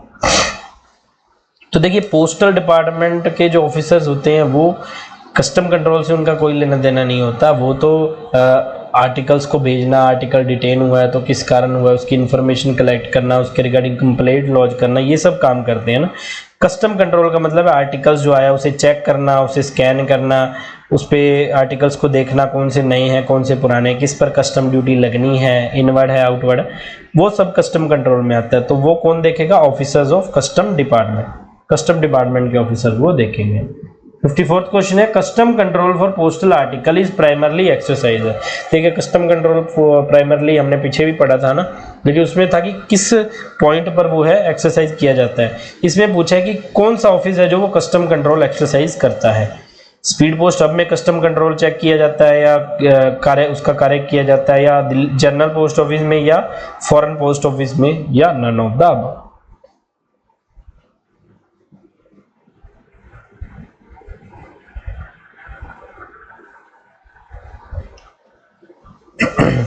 तो 54th क्वेश्चन का राइट आंसर हो जाएगा option B, foreign post office. Foreign post office जो बने होते हैं उनका यही काम होता है, जो इंडिया में पार्सल जाएंगे बाहर या बाहर से आएंगे, सब फॉरेन पोस्ट ऑफिस में ही डील होंगे। फॉरेन पोस्ट ऑफिस में कस्टम डिपार्टमेंट के ऑफिसर्स होते हैं, वो कस्टम कंट्रोल एक्सरसाइज करते हैं, सब चेक करते हैं, उनके पास पावर होती है ना। जैसे new Delhi foreign post office है, मुंबई फॉरेन पोस्ट ऑफिस है, चेन्नई में, कोलकाता में, बड़े बड़े शहरों में फॉरेन पोस्ट ऑफिस और सब फॉरेन पोस्ट ऑफिस होते हैं। 55th क्वेश्चन है, पोस्टल अप्रेजर और principal postal appraiser are of which department.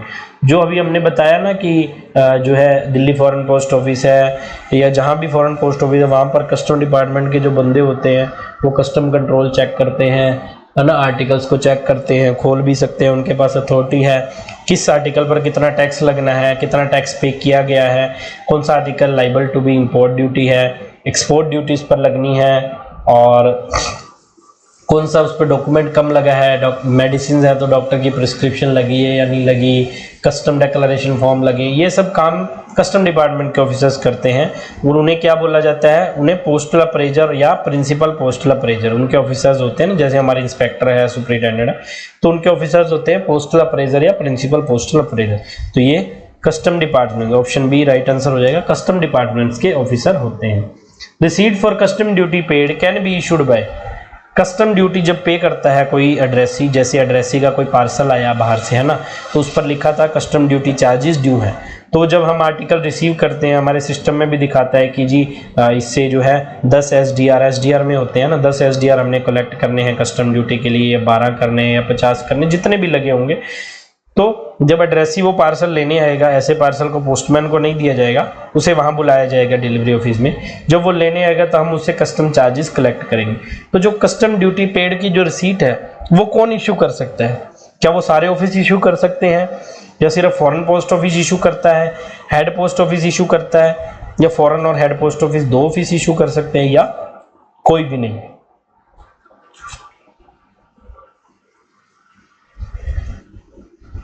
तो 56 क्वेश्चन का राइट आंसर हो जाएगा option C, both A and B. Foreign post office या हेड पोस्ट ऑफिस, सिर्फ दो पोस्ट ऑफिस है जो कस्टम ड्यूटी पेड की रिसीट इशू कर सकते हैं, बाकी सब ऑफिस, ब्रांच ऑफिस, ये सब ऑफिस नहीं कर सकते। 57 नंबर क्वेश्चन है, VP inward foreign article address to postage restante are detain in office for a period of. अब हमने पोस्टेज रिस्टेंटे के केस में पढ़ा था एक्सेप्ट वीपी में, तो उसमें हमने सेम रूलिंग पढ़ी थी जो इनलैंड आर्टिकल से रिलेटेड रूलिंग है, 30 दिन, है ना। तो इसमें भी VP article related to foreign address, है ना, पोस्टेज रिस्टेंट है, तो वीपी है चाहे फॉरेन से आया है, तो वीपी तो हम एक हफ्ते के लिए ही डिटेन करेंगे, है ना।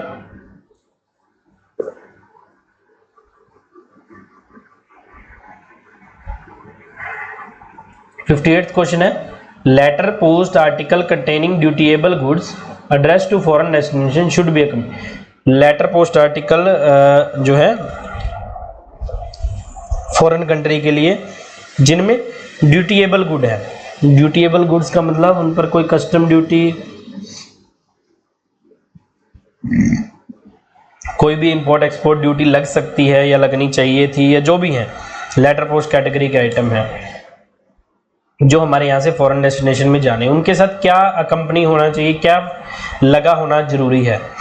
कैश ऑन डिलीवरी फॉर्म लगा होना जरूरी है। कि कैश ऑन डिलीवरी तो तब लगाएंगे ना जब अगर सीओडी आर्टिकल होगा, नॉर्मल आर्टिकल पर तो नहीं लगाएंगे। कस्टमर आईडी प्रूफ लगा होना जरूरी है, कस्टम डिक्लेरेशन फॉर्म लगाना जरूरी है, या custom duty form.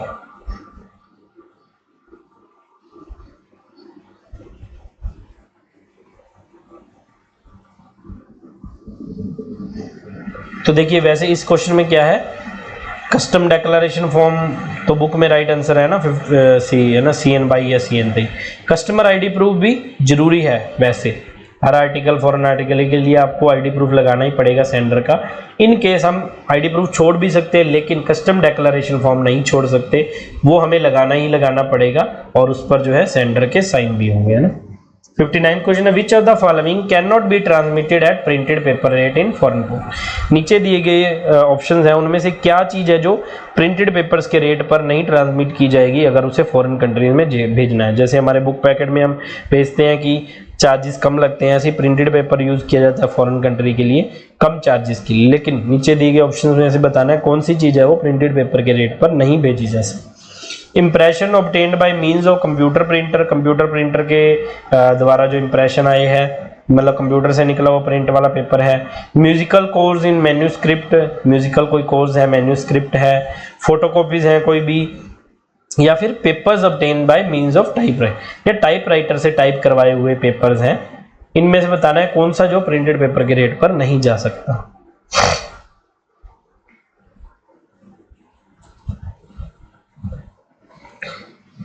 Fifty-ninth question का राइट आंसर हो जाएगा option D, papers obtain by means of typewriter. Typewriter के द्वारा जो पेपर ऑब्टेन गए हैं वो प्रिंटेड पेपर्स के रेट पर नहीं जा सकते। 60 नंबर क्वेश्चन है, which of the system available for receipt dispatch of special bag of printed paper और to from addressee sender in foreign country. नीचे दिए गए में से कौन सा सिस्टम होता है या क्या नाम होता है उस सर्विस का जिसमें या तो रिसीट या डिस्पैच स्पेशल बैग्स होते हैं प्रिंटेड पेपर के, सीधे बैग ही बना दिए जाते हैं प्रिंटेड पेपर्स के, तो उन्हें क्या बोला जाता है? स्पेशल बैग बोला जाता है, मिनी बैग बोला जाता है, शॉर्ट बैग बोला जाता है या बल्क बैग बोला जाता है।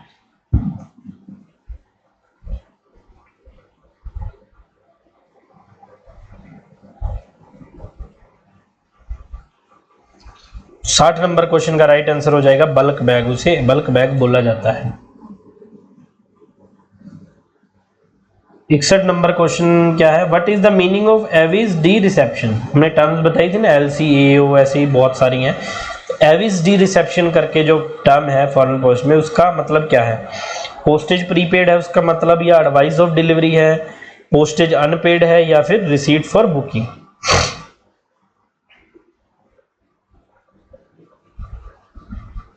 Aves de reception.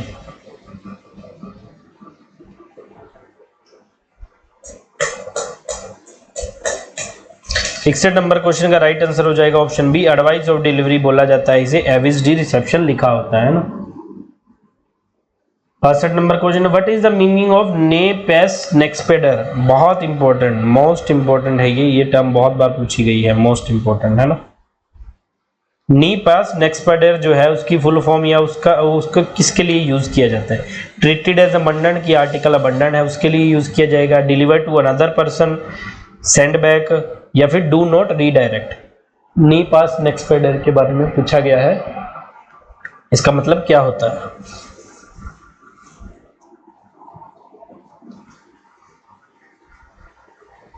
तो 62 नंबर का राइट आंसर हो जाएगा option D, do not redirect. नी पास नेक्सपेडर की जो मतलब होता है डू नॉट रीडायरेक्ट, इसे रीडायरेक्ट ना किया जाए। Next question, what is the meaning by पार एवियन। पार एवियन भी बहुत इंपॉर्टेंट है, रिपीटेड है। पार एवियन, नी पैक्स नेक्सपेडर, LCAO, है ना, ये सब बहुत इंपॉर्टेंट है। पार एवियन का मतलब क्या होता है? By ship, by air mail, by service mail, या नन ऑफ द अबव।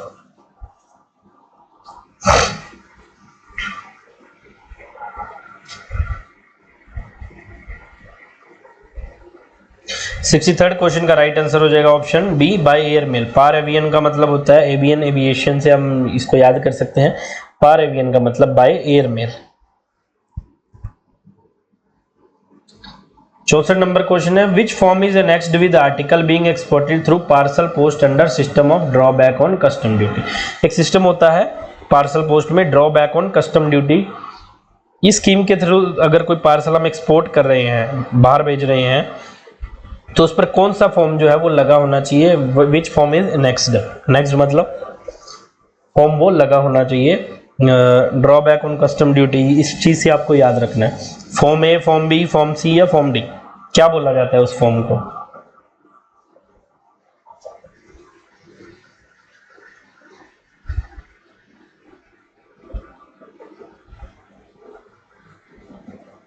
तो 64th का राइट आंसर हो जाएगा ऑप्शन डी, फॉर्म डी उसे बोला जाता है, ड्रॉबैक ऑन कस्टम ड्यूटी के अंडर जो पार्सल भेजते हैं उसके साथ लगता है। Fee for inquiry about registered mail to foreign country, foreign countries में हमने कोई रजिस्टर्ड मेल भेजी है, रजिस्टर्ड आर्टिकल भेजा है ना, तो उसके रिगार्डिंग अगर हमें इंक्वायरी करनी है या कंप्लेन करनी है, उसकी कितनी फीस लगेगी, रजिस्टर्ड पार्सल, रजिस्टर्ड लेटर कुछ भी हो सकता है, उसकी कितनी फीस लगेगी, ये हमसे पूछा है। 1 रुपये, 2 रुपये, 6 रुपये या फ्री ऑफ कॉस्ट। तो देखिए इंक्वायरी या कंप्लेंट है, किसी चीज़ की जानकारी चाहिए, उसकी फीस नहीं लगती है ना, आरटीआई में तो लगती है, पर हमने जो आर्टिकल भेजा है, हम सेंडर है तो हमें कोई फीस नहीं देनी पड़ती, तो इसका राइट आंसर हो जाएगा फ्री ऑफ कॉस्ट, कोई फीस उस पर नहीं लगेगी, है ना। नेक्स्ट क्वेश्चन है कंपनसेशन फॉर लॉस और theft of international registered article. International registered article और इंटरनेशनल एयर पार्सल की जो कंपनसेशन है वो आपको जरूर याद होनी चाहिए, बहुत इंपॉर्टेंट है, मोस्ट प्रोबेबली पूछी जा सकती है ना। तो एसडीआर में जो कंपनसेशन दी जाती है, कंपनसेशन हम क्लेम भी से बोल सकते हैं ना, कंपनसेशन एसडीआर का मतलब होता है स्पेशल ड्राइंग राइट्स, जो सभी कंपनीज ने यूपीयू, सभी कंट्री यूपीयू के द्वारा जो है, यूनिवर्सल पोस्टल यूनियन के द्वारा एक करेंसी फिक्स की गई है कोई भी चीज़ का क्लेम लेने के लिए या उसके इंसेंटिव वगैरह जो भी कंट्रीज को मिलता है डिलीवरी पर। तो जो अगर इंटरनेशनल रजिस्टर्ड आर्टिकल गुम हो गया तो उसकी कितनी कंपनसेशन मिलेगी, 10 एसडीआर, 20 एसडीआर, 30 एसडीआर या 50 एसडीआर।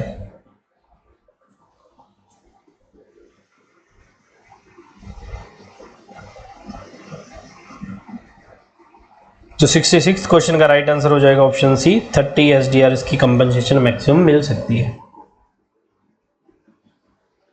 67 नंबर क्वेश्चन है air parcels can be booked for how many destination across the globe. पहले रजिस्ट्री के रिगार्डिंग हमने पढ़ा था ना कि कितने कंट्रीज या कितनी डेस्टिनेशन में जा सकता है। अब एयर पार्सल जो कितनी डेस्टिनेशन के लिए जा सकता है अक्रॉस द ग्लोब, पूरे वर्ल्ड में, 25, 28, 210 और 213।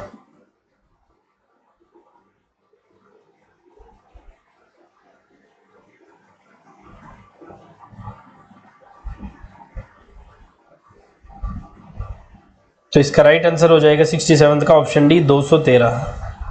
रजिस्टर्ड में भी हमने 213 ही पढ़ा था और पार्सल के लिए भी 213 सेम है। Letter A in APPU stands for, ये क्वेश्चन तो रिपीटेड जैसा मान लीजिए, एपीपीयू की हमने फुल फॉर्म पढ़ी थी ना, एशियन पैसिफिक पोस्टल यूनियन। तो ए का मतलब क्या होगा, अमेरिकन आर्मर्ड नहीं होगा, ऑप्शन बी एशियन होगा ना, एशियन पैसिफिक पोस्टल यूनियन से ए। The period within a person can exercise option to take delivery of foreign registered article on subsequent recovery of lost registered article। ये देखिए question बहुत important, बहुत मस्त question है, अच्छा क्वेश्चन है और बहुत इंपॉर्टेंट भी है ना। तो जब हम किसी आर्टिकल को लॉस्ट की कंपनसेशन देते हैं ना, किसी का आर्टिकल लॉस्ट हो गया और उसकी इंक्वायरी है, उसके बाद हमने कंपनसेशन दे दी है ना, तो उस केस में क्या होता है कि रूलिंग होती है कि जब ये आर्टिकल वो रिकवर हो जाएगा या वापस मिल जाएगा, तो पहले तो सेंडर से पूछा जाएगा कि आपको आर्टिकल वापस लेना और हमारे क्लेम के अमाउंट वापस कर दीजिए, ऐसा कुछ होता है ना। तो इसमें पूछा है कि जैसे आर्टिकल रिकवर हो गया और हमने कंपनसेशन पे कर दी थी, तब जो आर्टिकल रिकवर हो गया और एड्रेसी या सेंडर चाहता है कि मुझे वो आर्टिकल वापस मिल जाए, उस केस में वो कितने दिनों या कितने पीरियड के अंदर अंदर जो है वो अपनी ऑप्शन दे सकता है या एप्लीकेशन दे सकता है कि मुझे आर्टिकल मेरा वापस दे दिया जाए। 1 मंथ के अंदर, 2 मंथ के अंदर, 3 मंथ या 6 मंथ के अंदर।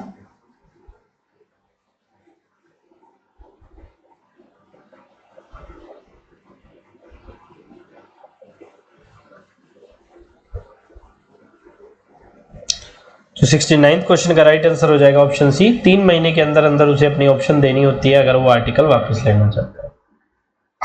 70 नंबर क्वेश्चन है as per PO guide part 2 in the event of suspension of service which of the following may be refunded to sender. PO guide 2 के हिसाब से पूछा गया है कि even in the event of suspension of service, कि कोई parcel हमने भेजा और उस कंट्री की जो है सर्विस तो सस्पेंड कर दी गई है। वैसे तो देखिए कोई भी सस्पेंशन होती है उसका जो है वो हाईलाइट होता रहता है, जब हम बुकिंग करते हैं ना हमारे वहाँ पे हाईलाइट होता रहता है कि साइप्रस के लिए सर्विस बंद कर दी गई है, इजराइल के लिए बंद कर दी गई है। ऐसे फिर भी अगर हम आर्टिकल बुक कर देते हैं, इंडिया पोस्ट बुक कर देता है और वहाँ सर्विस नहीं चल रही है, सस्पेंशन है उस सर्विस की, फ्लड के कारण भी हो सकती है, कोई तूफान आया है वहाँ, कोई स्ट्राइक है या कुछ भी, तो उस केस में क्या क्या जो है वो रिफंड किया जाता है सेंडर को। पोस्टेज चार्जेस वापस दिए जाते हैं, कोई स्पेशल चार्जेस लिया है वो दिया जाता है, एयर सरचार्जेस वापस कर दिए जाते हैं, या all of the above.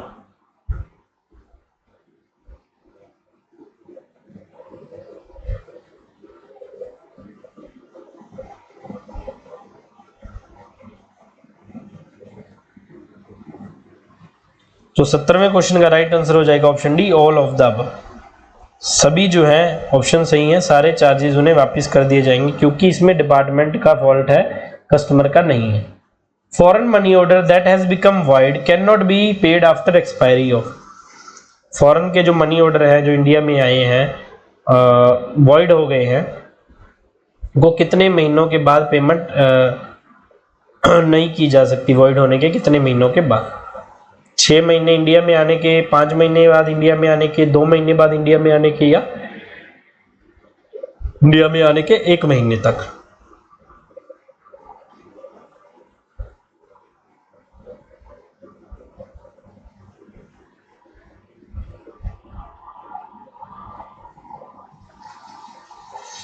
बहत्तरवां question देखते हैं, what is the meaning of एनिमॉक्स वाइवेंट्स।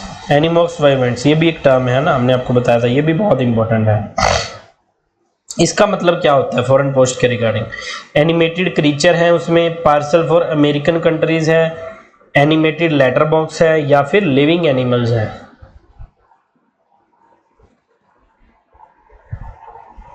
एनिमैक्स वाइवेंट्स इसे बोला जाता है ना, या लिखा जाता है पार्सल के ऊपर। तो 72वें क्वेश्चन का राइट आंसर क्या हो जाएगा? Option D, living animals. जिसमें लिविंग एनिमल्स होंगे पार्सल में या पैकेट में या जहां भी, उसके ऊपर एनिमॉक्स वाइवेंट्स लिखा जाएगा। 73 नंबर क्वेश्चन है, what is the meaning of IRC in foreign post, है ना। आईआरसी की फुल फॉर्म क्या है या क्या उसका मतलब होता है? इंटरनेशनल रजिस्टर्ड कूपन के लिए यूज किया जाता है, इंटीग्रेटेड रिसोर्स सेंटर, या फिर इंटरनेशनल रिप्लाई कूपन, या नन ऑफ द अबव। अब देखिए इसमें आपको सुना सुना लग रहा होगा ना, आईआरसी हमने अभी पढ़ा था इंटरनेशनल रिप्लाई कूपन के बारे में, 10 30 है ना फ्री है यानी। तो आईआरसी की फुल फॉर्म होते हैं international reply coupon. Option C इसका राइट आंसर हो जाएगा। 74 नंबर क्वेश्चन है, which perishable substance is permitted to be exchange. जो भी पेरिशेबल एक्सटेंस है नीचे दिए गए ऑप्शन में सब्सटेंस जो भेजा जा सकता है, परमिटेड टू बी एक्सचेंज, कौन सा है जिसका आदान प्रदान किया जा सकता है, जिस पर कोई रोक टोक नहीं है?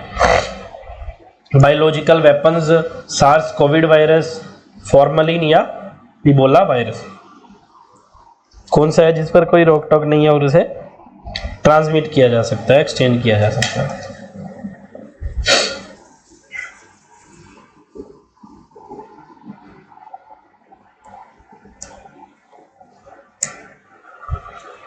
तो 74th क्वेश्चन का राइट आंसर हो जाएगा ऑप्शन सी, फॉर्मलिन।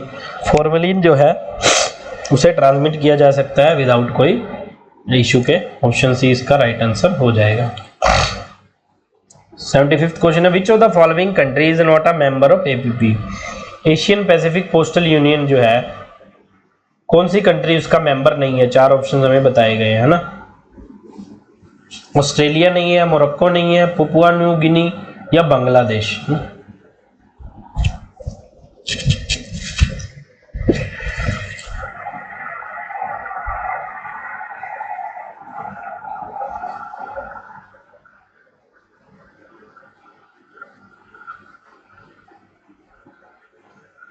75th क्वेश्चन का राइट आंसर हो जाएगा ऑप्शन बी, मोरक्को जो है, मोरक्को वो एपीपीयू इसका मेंबर नहीं है।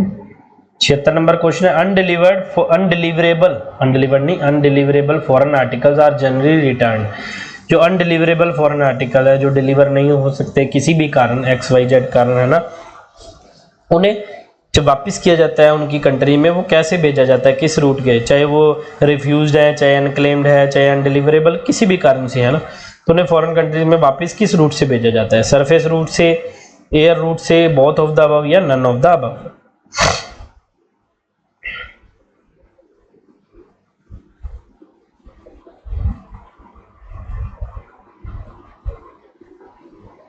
छिहत्तर नंबर क्वेश्चन का राइट आंसर हो जाएगा ऑप्शन है by surface route. Surface route से भेजा जाता है, स्पेशल ट्रीटमेंट नहीं दिया जाता। 77th क्वेश्चन है, which of the following is not a type of custom declaration form. Custom declaration form हमें पता है कितने, 2 तरह के होते हैं, लेकिन इसमें पूछा है कि नीचे दिए गए ऑप्शन में से कौन सा है जो वो कस्टम डिक्लेरेशन फॉर्म का टाइप नहीं है। ऑप्शन क्या है, CN 22, CN 23, CN 24 या नन ऑफ द अबव।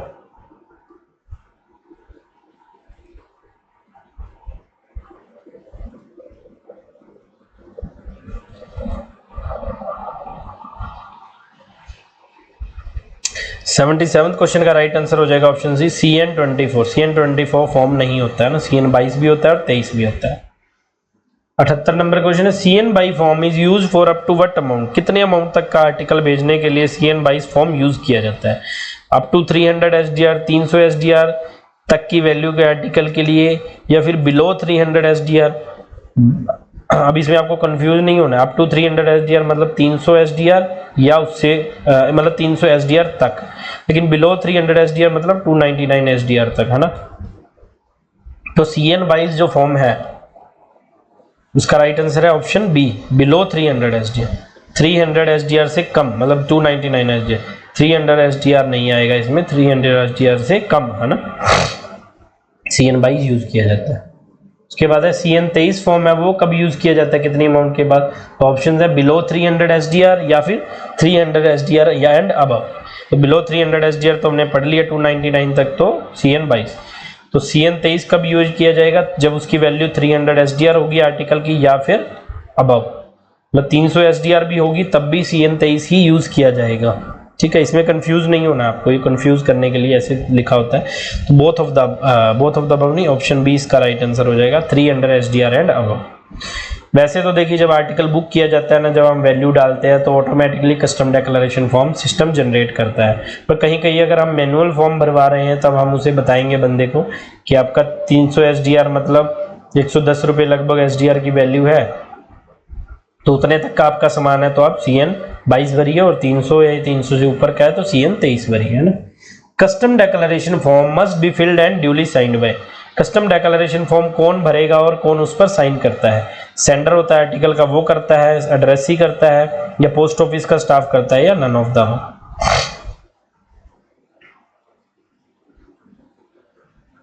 तो देखिए एड्रेसी तो वो गया जिसे आर्टिकल मिलेगा, वो कैसे भरेगा ना, स्टाफ भी नहीं भरेगा। तो सेंडर जो होता है, जो आर्टिकल बुक कराने आता है, वो पैसे भी देगा, वो कस्टम डिक्लेरेशन फॉर्म भरेगा, उस पर कंटेंट्स लिखेगा, कितनी वैल्यू है और क्या क्या इसमें सामान है ना। तो सेंडर ही है, भरेगा और उसे साइन भी करेगा। 81 number question, application for withdrawn of foreign postal article from post forward beyond India. अब देखिए इंडिया से बाहर कोई आर्टिकल चला गया और उसकी एप्लीकेशन किसी ने दी है कि हमें आर्टिकल विड्रॉ करना है, मतलब रिकॉल करना है, आर्टिकल को वापस बुलाना है, किसी भी कारण से, उनके अपने निजी कारण हो सकते हैं या जो भी उन्हें लगता है। तो उस केस में क्या है, जो एप्लीकेशन होगी वो कैसे फॉरवर्ड की जाएगी, एयर रूट के द्वारा भेजी जाएगी या सरफेस रूट के द्वारा भेजी जाएगी, ये बोथ ऑफ द अबव है या none of the above.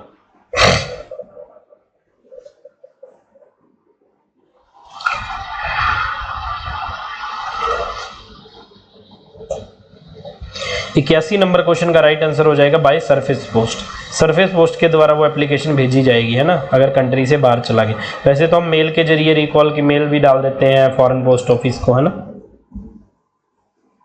82 number question है, air mail item receive from any other country for delivery within India if redirected to abroad by surface then. कोई भी एयर मेल आर्टिकल है, बाहर से आया है ना, और इंडिया में डिलीवरी के लिए आया, लेकिन हमने डिलीवरी नहीं की और हम इंडिया से बाहर उसे रीडायरेक्ट कर रहे हैं सरफेस के थ्रू। उसके एयरमेल के थ्रू आया था, एयरमेल चार्जेस उसने पे किए थे, लेकिन इंडिया में डिलीवर नहीं होना, अब हमें रीडायरेक्ट करना है कोई और कंट्री में, लेकिन हम उसे सरफेस के थ्रू कर रहे हैं, बाय एयर नहीं कर रहे। तो हम क्या चार्जेस उस पर कलेक्ट करेंगे या क्या चार्जेस लगाएंगे, सरफेस चार्जेस लगाएंगे, एयर चार्जेस लगाएंगे, या फिर कोई एयर चार्जेस नहीं लगेगा, या फिर none of the above.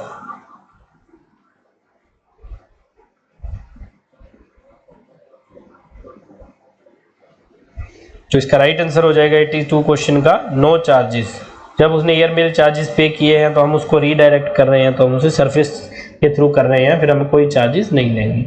83 number question है, post office taking responsibility for recalling a foreign article. किसी ने फॉरेन आर्टिकल को रिकॉल करने के लिए एप्लीकेशन दी, ठीक है। तो हम क्या करेंगे, हम उसकी एप्लीकेशन ले लेंगे, उस पर फीस लगी होनी चाहिए। फिर हम जो है जहां पर अभी आर्टिकल एट प्रेजेंट ट्रैकिंग में दिखा रहा है उस ऑफिस को मेल करेंगे, उससे आगे वाले ऑफिस को आरएमएस को मेल करेंगे और फर्दर फॉरेन पोस्ट ऑफिस को मेल करेंगे ना। हम अपनी तरफ से सारी कार्यवाही पूरी करेंगे। लेकिन फिर भी किसी कारण से वो आर्टिकल वापस नहीं आता है और चला जाता है, तो उसकी रिस्पॉन्सिबिलिटी किसकी है, पोस्ट ऑफिस की है या नहीं है, ये पूछा है। तो सही है, गलत है, या रूलिंग में नहीं लिखा, ये ऑप्शन है ना। तो बिल्कुल देखिए, पोस्ट ऑफिस के लिए इसकी कोई रिस्पॉन्सिबिलिटी नहीं है, आर्टिकल वापस आए या ना आए, हम सिर्फ उसकी एप्लीकेशन को एंटरटेन करेंगे। तो ये फॉल्स हो जाएगा, पोस्ट ऑफिस कोई रिस्पॉन्सिबिलिटी नहीं लेता है। 84th question, article may be withdrawn from post और address may be alter only if. Article को रिकॉल करना है, विड्रॉ करना मतलब रिकॉल करना, या उस पर कोई आर्टिकल पर एड्रेस अल्टर करना है, तो वो कितने टाइम या कब तक वो किया जा सकता है। ऑप्शंस क्या है, जब तक वो डिलीवर्ड ना हुआ हो, या उसे डिटेन ना कर लिया गया हो किसी कारण से, या फिर उसे डिस्ट्रॉय ना कर दिया गया हो, या ऑल ऑफ द अबव।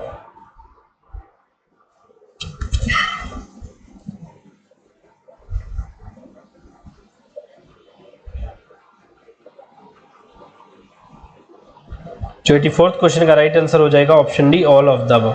तीनों चीजें नहीं हुई होंगी तो उससे पहले हम जो है उसे आर्टिकल को विड्रॉ कर सकते हैं। तो देखिए इसमें एड्रेस अल्टर के लिए लिखा हुआ है, ये वैसे तो क्वेश्चन बुक से मैंने लिया है, लेकिन एड्रेस अल्टर हो जाता है या नहीं ये चीज़ का भी कंफर्म नहीं है, क्योंकि हमने ऑफिस के थ्रू एक आर्टिकल किसी ने बुक करवाया और हमने एड्रेस अल्टर करने के लिए मेल की थी, तो वहाँ से ये रिप्लाई आया था कि एड्रेस जो है फॉरेन आर्टिकल पर अब चेंज नहीं किया जा सकता, एड्रेस का जो एड्रेस है। तो ये चीज़ में थोड़ा कन्फ्यूजन है। हाँ, विड्रॉन वाला है, रिकॉल वाला है, उसके लिए तीनों चीज़ें जो है ये जब तक नहीं होगी तब तक रिकॉल किया जा सकता है। 85th क्वेश्चन है, application for withdrawn of foreign postal article must be handed over. Foreign article को रिकॉल करना है तो उसकी एप्लीकेशन किसे देनी पड़ेगी ना, विड्रॉन मतलब रिकॉल ही है ना। क्या हेड ऑफिस को देनी पड़ेगी, जहां बुक करवाया उसके हेड ऑफिस को, या फिर जिस पोस्ट ऑफिस में बुक करवाया वहां देनी पड़ेगी एप्लीकेशन, या वहां के डिवीजन ऑफिस को या लोकल सुपरिटेंडेंट को देनी पड़ेगी, या नन ऑफ द अबव। तो देखिए, चाहे आर्टिकल रिकॉल करवाना हो, चाहे हमें उसका प्रूफ ऑफ डिलीवरी लेना हो, कुछ भी हो, या कंप्लेंट भी हो, है ना, हमें सारा कुछ वो है कंसर्न बुकिंग पोस्ट ऑफिस को ही देना होता है, वहां के पोस्ट मास्टर को या सब पोस्ट मास्टर को या हेड पोस्ट मास्टर को। पहला स्टेप यही होता है, कंसर्न बुकिंग पोस्ट ऑफिस। ठीक है। 86 क्वेश्चन है, if recalling of foreign article fails then fee pay for recall of article is refunded or not. वही हमने डिस्कस किया, किसी ने हमें एप्लीकेशन दी रिकॉल के लिए, हमने अपनी कार्यवाही कर दी, हमने फॉरवर्ड कर दी एप्लीकेशन, हमने ईमेल भी कर दी, लेकिन फिर भी आर्टिकल वापस नहीं आया, है ना, तो हम जो उसकी फीस है वो वापस करेंगे या नहीं, ये पूछे। तो देखिए, पहले तो फॉरेन आर्टिकल के रिकॉल की फीस 30 रुपये होती है ना, और वो पोस्टेज स्टैम्प के रूप में पे करते हैं, ये भी आपका एक क्वेश्चन बन जाता है ना। तो क्या हम रिकॉल की फीस वापस करेंगे अगर आर्टिकल उसका रिकॉल नहीं हुआ? तो बिल्कुल नहीं करेंगे। रिफंडेड, ऑप्शन बी फॉल्स, हम रिफंड नहीं करेंगे, हम कोई भी फीस रिफंड नहीं करेंगे। Article which must be accompanied by custom declaration form, कौन से आर्टिकल है जिन पर कस्टम डेक्लेरेशन फॉर्म लगा होना जरूरी है? सिर्फ पार्सल पोस्ट के आर्टिकल पर, या ड्यूटीएबल गुड्स जिन पर ड्यूटी लग सकती है या लगनी चाहिए थी, custom duty, import export duty, है ना, या फिर सभी तरह के फॉरेन आर्टिकल, या फिर नन ऑफ द अबव।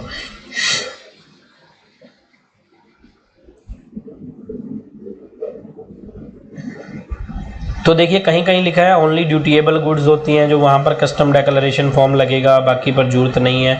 लेकिन हम जब रजिस्टर लेटर भेजते हैं, राखी भेजते हैं, या स्मॉल पैकेट भी भेजते हैं, कुछ भी भेजते हैं, कस्टम डेक्लेरेशन फॉर्म वो मांगता ही है ऑप्शन में, तो हमें ऑल फॉरेन पोस्टल आर्टिकल ही इसका आंसर जो है वो लगाना होगा। विच of the following service is not available for foreign post, foreign post के संदर्भ में कौन सी सर्विस जो है वो अवेलेबल नहीं है या फॉरेन कंट्री के लिए अवेलेबल नहीं है? स्पीड पोस्ट, बिल्कुल, इंटरनेशनल स्पीड पोस्ट तो अवेलेबल है। पार्सल पोस्ट भी है, एयर पार्सल या SCL पार्सल है, international air parcel. Printed papers भी, ये तो सर्विस ही फॉरेन में है ना, PO गाइड 2 के अकॉर्डिंग है जो। तो ऑप्शन इसका राइट आंसर क्या हो जाएगा? ऑप्शन डी, ज्ञान पोस्ट। ज्ञान पोस्ट जो न्यू स्कीम चलाई गई इंडिया पोस्ट द्वारा बुक्स वगैरह, स्टडी मटेरियल भेजने के रिगार्डिंग, तो वो जो है इंटरनेशनल में अभी तक चलाई नहीं गई है, इसका राइट आंसर ऑप्शन डी हो जाएगा। और ज्ञान पोस्ट पर हमने एक पूरे टॉपिक पर वीडियो बनाई है और एक्सपेक्टेड क्वेश्चंस भी बनाए हैं, इंपॉर्टेंट क्वेश्चन, तो वो भी पोस्टल मिशन के चैनल पर आप जाकर देख सकते हैं। 89th क्वेश्चन है, what is the full form of DNK in respect of foreign post. Foreign post के रिगार्डिंग एक स्कीम चलाई गई है इंटरनेशनल आर्टिकल्स को भेजने के लिए पोस्ट ऑफिस द्वारा। डीएनके फैसिलिटी चलाई गई है। सभी पोस्ट ऑफिस में तो अभी ये नहीं है, बड़े पोस्ट ऑफिस जो है, जो टाउन में बड़े पोस्ट ऑफिस हैं, सब ऑफिस हैं बड़े बड़े, या एचएसडी ऑफिस हैं, एमडीजी है, और हेड ऑफिस और GPU. DNK facility special foreign articles के रिगार्डिंग ही चलाई गई है। तो उसकी फुल फॉर्म क्या है? डाक नवीनीकरण केंद्र है, डाक निवारण केंद्र है, डाक निर्यात केंद्र है, या नन ऑफ द अबव।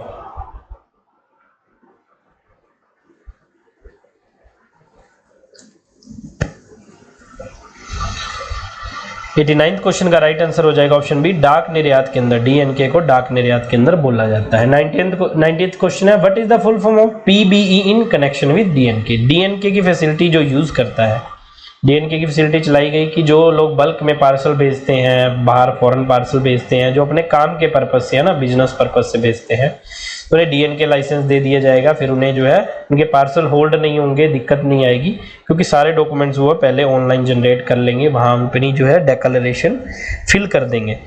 तो डीएनके में एक पीबीई टर्म यूज की जाती है। पीबीई फॉर्म होता है पीबीई 1 या 2, है ना। उसकी फुल फॉर्म क्या है?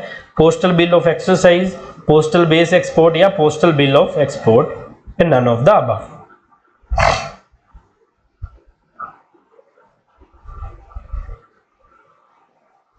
तो 90 नंबर क्वेश्चन का राइट आंसर हो जाएगा option B, postal bill of export, PBE form उसे बोला जाता है। 91st क्वेश्चन है, postal services which do not comes within the definition of inland post under the which of the following. Postal service ऐसी कौन सी service जो inland post की डेफिनेशन में नहीं आती, वो पूछा है। Unpaid articles, UPU letters, foreign articles, या फॉरेन पोस्ट।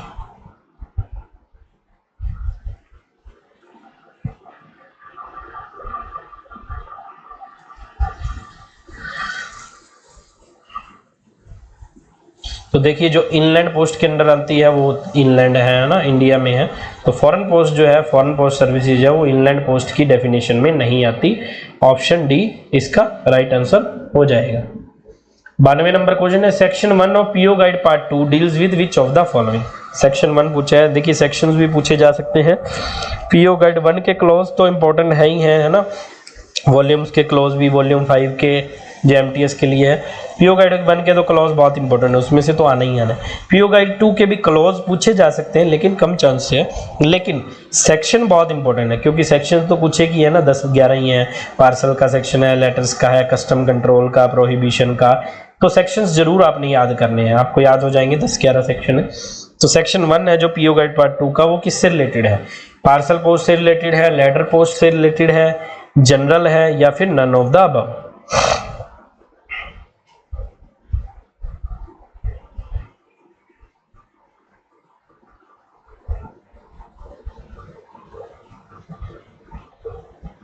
तो 92 नंबर क्वेश्चन का राइट आंसर हो जाएगा ऑप्शन सी, जनरल।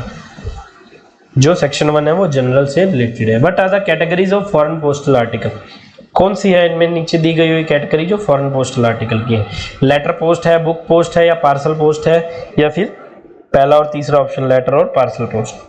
तो देखिए, फॉरेन आर्टिकल्स को हमने 2 कैटेगरीज में बांटा है ना, हमने पढ़ा था पीछे। 2 कैटेगरीज वो कौन कौन सी है? एक है लेटर पोस्ट और दूसरा है पार्सल पोस्ट। तो बुक पोस्ट नहीं है, बुक पोस्ट जो है वो इनलैंड पोस्ट की सर्विस है, फॉरेन की नहीं है। तो 93rd क्वेश्चन का राइट आंसर हो जाएगा only A and C, parcel और लेटर पोस्ट 2 कैटेगरी में से बांटा गया है। 94th नंबर क्वेश्चन है, universal postal convention and its details regulation are applicable throughout the.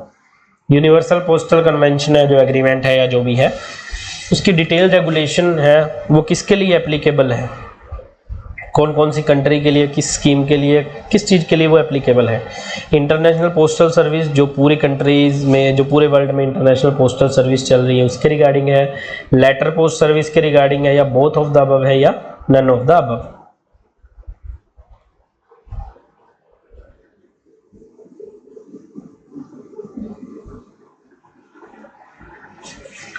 तो 94th क्वेश्चन का राइट आंसर हो जाएगा option C, both of the above. ये जो रेगुलेशंस है ये सभी चीज के लिए एप्लीकेबल है, लेटर पोस्ट सर्विस के लिए भी और इंटरनेशनल पोस्टल सर्विस के लिए। आगे 95th नंबर देखते हैं। UPU member countries are, UPU की जो मेंबर्स कंट्री है यूनिवर्सल पोस्टल यूनियन की, उन्हें क्या बोला जाता है या किस तरह ट्रीट किया जाता है, क्या माना जाता है? सिंगल पोस्टल यूनियन, क्या उन्हें एक पोस्टल यूनियन माना जाता है, क्या एक पोस्टल टेरिटरी माना जाता है, या सिंगल पोस्टल कंट्री से डिनोट किया जाता है, या none of the above?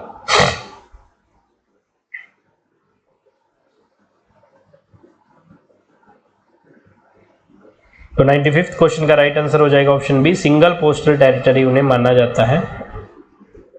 96 number question है, which freedom is granted throughout the territory of UP?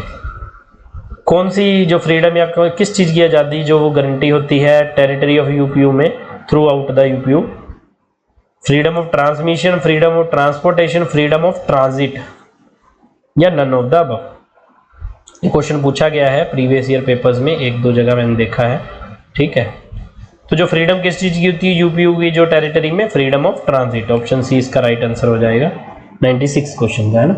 आगे देखते हैं 97 क्वेश्चन। 100 क्वेश्चन के नजदीक हम पहुंचने वाले हैं, एक ही वीडियो में जो आपकी पूरी बुक कवर होने वाली है ना। With which country parcel exchange is not under bilateral agreement? तो देखिए पाकिस्तान और इंडिया के लिए स्पेशल बायलैटरल एग्रीमेंट है ना, और कहीं कहीं बायलैटरल एग्रीमेंट में पूछा है कौन सी कंट्री के साथ जो हमारा जो है बायलैटरल एग्रीमेंट के थ्रू पार्सल पोस्ट एक्सचेंज नहीं किया जाता? कनाडा के साथ, नेपाल के साथ, श्रीलंका के साथ, या भूटान के साथ?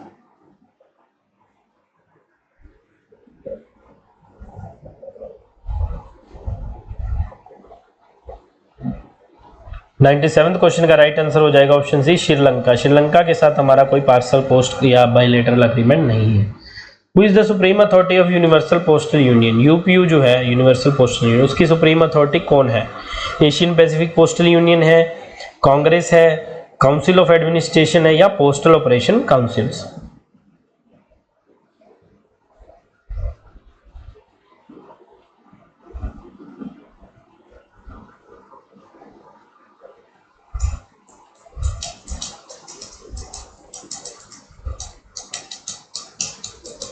नाइन्टी क्वेश्चन का राइट आंसर हो जाएगा ऑप्शन बी, जो इसका सुप्रीम अथॉरिटी है वो कांग्रेस है। कांग्रेस ऐसे मतलब इंडिया से रिलेटेड नहीं है, कांग्रेस इसे बोला जाता है। यूपीयू की 4 जो बॉडीज होती हैं उनमें से एक कांग्रेस एक बॉडी है ना। तो यूपीयू की सुप्रीम अथॉरिटी कौन है? ऑप्शन बी राइट आंसर हो जाएगा कांग्रेस, है ना। Congress is the supreme authority of universal postal union and meets in, Congress supreme authority है यूनिवर्सल पोस्टल यूनियन की, ये तो हमने पढ़ लिया है ना यूपीयू की। इसमें पूछा ये कितने सालों बाद इनकी मीटिंग होती है? मीट्स इन एवरी ईयर, या इनका कब जो है, जैसे एनुअल जनरल मीटिंग बड़ी बड़ी कंपनीज में होती है ना, तो इससे पूछा है कांग्रेस है जो इनका यूपीयू का प्रधान है सुप्रीम अथॉरिटी, इनकी मीटिंग कितने साल बाद होती है? 2 साल बाद, 3 साल बाद, 4 साल बाद, या नन ऑफ द अबव? ये ऑप्शन है।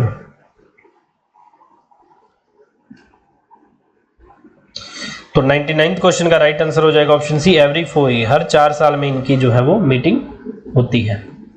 100 नंबर क्वेश्चन देखते हैं। When was the headquarter of APPU was moved from Manila to Bangkok? Asian Pacific postal Union का पुराना हेडक्वार्टर मनीला में था, फिलीपाइंस में, है ना। ये हमने पढ़ा हुआ मनीला फिलीपाइंस, लेकिन अभी इसका हेडक्वार्टर कहाँ आ गया? बैंकॉक में आ गया, ये भी हमने पढ़ लिया। यूपीयू का बर्न स्विट्जरलैंड में है ना, वो हमने पढ़ लिया। तो ये कब मूव हुआ था? मनीला फिलीपाइन से बैंकॉक थाईलैंड कब आया था एपीपीयू का हेडक्वार्टर? 1961 में आया था, 62 में आया था, 1990 या 2002? देखिए एपीपीयू तो बनी 1961 में थी, तब तो उसका हेडक्वार्टर कैसे चेंज होगा? 62 में भी नहीं हुआ। तो जो 100 नंबर क्वेश्चन का राइट आंसर हो जाएगा ऑप्शन डी, 2002 में ये इससे मूव किया गया था, बैंकॉक थाईलैंड में बनाया गया था। 101 नंबर क्वेश्चन है, which of the postal article are letter post categories में? लेटर पोस्ट कैटेगरी में कौन से आर्टिकल आते हैं फॉरेन पोस्ट से रिलेटेड? लेटर्स है, पोस्ट कार्ड है, या ब्लाइंड लिटरेचर पैकेट, या ऑल ऑफ द अबव? क्या सभी कैटेगरी के ऊपर दिए हुए आर्टिकल वो लेटर पोस्ट में आते हैं? क्योंकि इंग्लैंड में तो हम 8-10 कैटेगरीज में मानते हैं ना, पहले फर्स्ट क्लास मेल है, फिर पार्सल है, फिर बुक पैकेट्स की कैटेगरी है ना। लेकिन फॉरेन पोस्ट में 2 ही कैटेगरी है, लेटर पोस्ट या पार्सल पोस्ट, है ना। तो ये नीचे दिए गए ऑप्शन में से क्या क्या है जो वो लेटर पोस्ट की कैटेगरी में आता है? तो 101 नंबर क्वेश्चन का राइट आंसर हो जाएगा ऑल ऑफ द अबव, ये सभी जो है वो लेटर पोस्ट की कैटेगरी में आते हैं। 102 नंबर क्वेश्चन है, which of the special services foreign post have uniform for all destination. नीचे चार ऑप्शन दिए, हमें बताना है कि कौन सी स्पेशल सर्विसेज है जो फॉरेन पोस्ट के रिगार्डिंग यूनिफॉर्म है, सभी कंट्रीज के लिए वो चार्जेस सेम है, कुछ भी उसमें अलग नहीं है, कुछ भी कम ज़्यादा नहीं है। यूपीयू एपीपीयू के मेंबर्स के, ईस्टर्न कंट्रीज, वेस्टर्न कंट्रीज, सब सेम है। यूनिफॉर्म का मतलब जो सारी चीज़ें सेम है, अलग कुछ नहीं है। Registration charges, insurance charges, acknowledgement fees या ऑल ऑफ द अबव।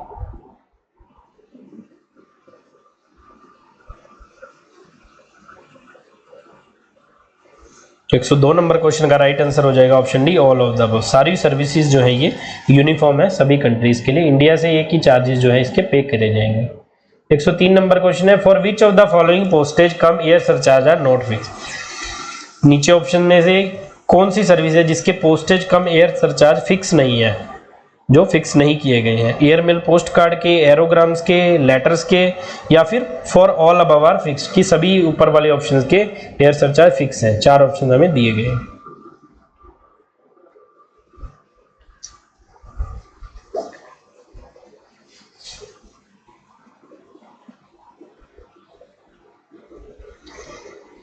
तो 103 नंबर क्वेश्चन का राइट आंसर हो जाएगा option C, for letters. Letters की जो कैटेगरी है उसके एयर सरचार्ज फिक्स नहीं है, अलग अलग कंट्री के अलग अलग हैं। रजिस्ट्रेशन चार्जेस सेम है।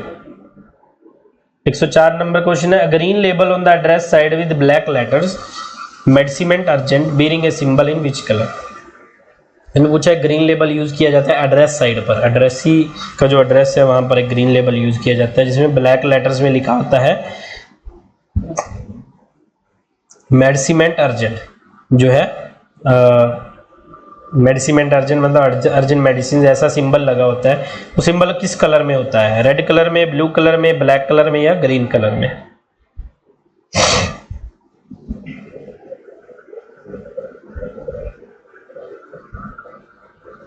एक 104 नंबर क्वेश्चन का राइट आंसर हो जाएगा ऑप्शन सी, ब्लैक कलर में वो जो है सिंबल बना होता है। What are the dimensions for light green label used in case of urgent medicine? अभी हमने ऊपर वाले क्वेश्चन में पढ़ा ना, अर्जेंट मेडिसिन या मेडिसिमेंट अर्जेंट लिखा है, वहां पर जो green label, light green label use किया जाता है उसकी डायमेंशंस क्या होनी चाहिए। 14 × 9 सेंटीमीटर, 14 × 9 मिलीमीटर, 62 × 44 मिलीमीटर या 50 × 24 मिलीमीटर। 105 नंबर क्वेश्चन का राइट आंसर हो जाएगा ऑप्शन सी, 62 × 44 mm जो है इसकी जो है डायमेंशंस होनी चाहिए। 106 देखते हैं, which of the following are the members of APPU. नीचे दिए गई कंट्रीज में से कौन जो है वो एपीपीयू का, एशियन पैसिफिक पोस्टल यूनियन का मेंबर है। पाकिस्तान, बांग्लादेश, कोरिया या all of the above. UPU का नहीं पूछा है, एशियन पैसिफिक पोस्टल यूनियन का पूछा है ना।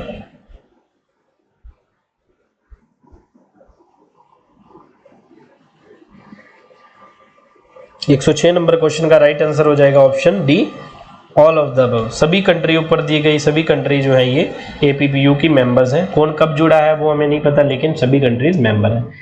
107 नंबर क्वेश्चन है, on a foreign postal article postage stamps apply to dash side of article. Foreign postal article पर पोस्टेज स्टैम्प कहाँ लगाई जाएंगी। तो देखिए इंग्लैंड में क्या था, इंग्लैंड में ये हमारा एनवेलप है ना, यहाँ पर हम एड्रेस लिखते हैं, यहाँ पर पोस्टेज टिकते लगाते हैं ना। तो ये कौन सा कॉर्नर होता है, अपर हैंड राइट कॉर्नर। ये राइट है ये लेफ्ट है ना, अपर हैंड हो गया, ये बॉटम हैंड हो गया, अपर हैंड राइट कॉर्नर है ना। तो जब इंग्लैंड में हमारा सेम है तो फॉरेन में भी सेम होगा, तो इसका राइट आंसर क्या हो जाएगा option C, top right hand corner. Top right hand corner, ये टॉप हो गया, राइट हैंड कॉर्नर इसका राइट आंसर। 108 नंबर क्वेश्चन है, While addressing a foreign postal article, the address should be written in which of the following way? कौन से तरीके से article में एड्रेस लिखा जाता है फॉरेन में। ये मोस्ट इंपॉर्टेंट और रिपीटेड क्वेश्चन है, सभी को पता होगा, बहुत बार रिपीट हुआ है ये, लगभग हर साल कोई ना कोई सर्कल में आता ही आता है। फॉरेन पोस्ट पर जब आर्टिकल पर एड्रेस लिखना है वो किस तरीके से लिखेंगे, रोमन लेटर्स और अरेबिक फिगर्स या अरेबिक न्यूमेरल्स। लेटर्स जो होंगे वो रोमन भाषा में और अरेबिक भाषा में जो न्यूमेरिक वर्ड होंगे। रोमन लेटर और अरेबिक लेटर दोनों में लेटर्स में अरेबिक और रोमन यूज की जाएगी। रोमन न्यूमेरल्स या अरेबिक लेटर्स या none of the above.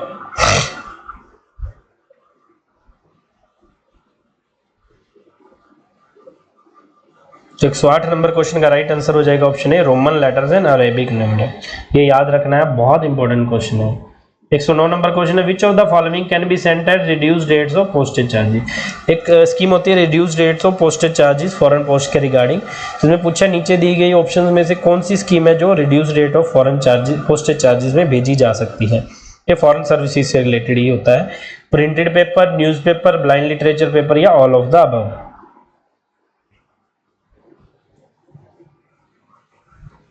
Reduce rate of postage charges मतलब बाकी जो पोस्ट है उनसे कम चार्जेस लगते हैं स्पेशल सर्विसेज में। तो 109 नंबर क्वेश्चन का राइट आंसर हो जाएगा option D, all of the above. सभी कैटेगरी है ये जो reduce rate of postage charges में आती है। 110 नंबर क्वेश्चन है, while addressing a foreign article then how to write the town and name of the country. Foreign article पर जो एड्रेस है, ये मेथड ऑफ एड्रेस का टॉपिक है ना, एड्रेस कैसे लिखना है, किस भाषा में, किस वे में, कहाँ पोस्टेज टिकट लगनी है। तो उसमें जो टाउन का नेम और कंट्री का नेम वो किस तरह लिखना है, कौन से कलर में या किस वे में लिखना है। स्मॉल लेटर में लिखना है, ब्लॉक लेटर मतलब बड़े कैपिटल लेटर्स में, या कोई बाउंडेशन नहीं है, आपकी मर्जी है, या none of the above. Post, town और नेम ऑफ कंट्री, शहर का नाम और कंट्री का नाम।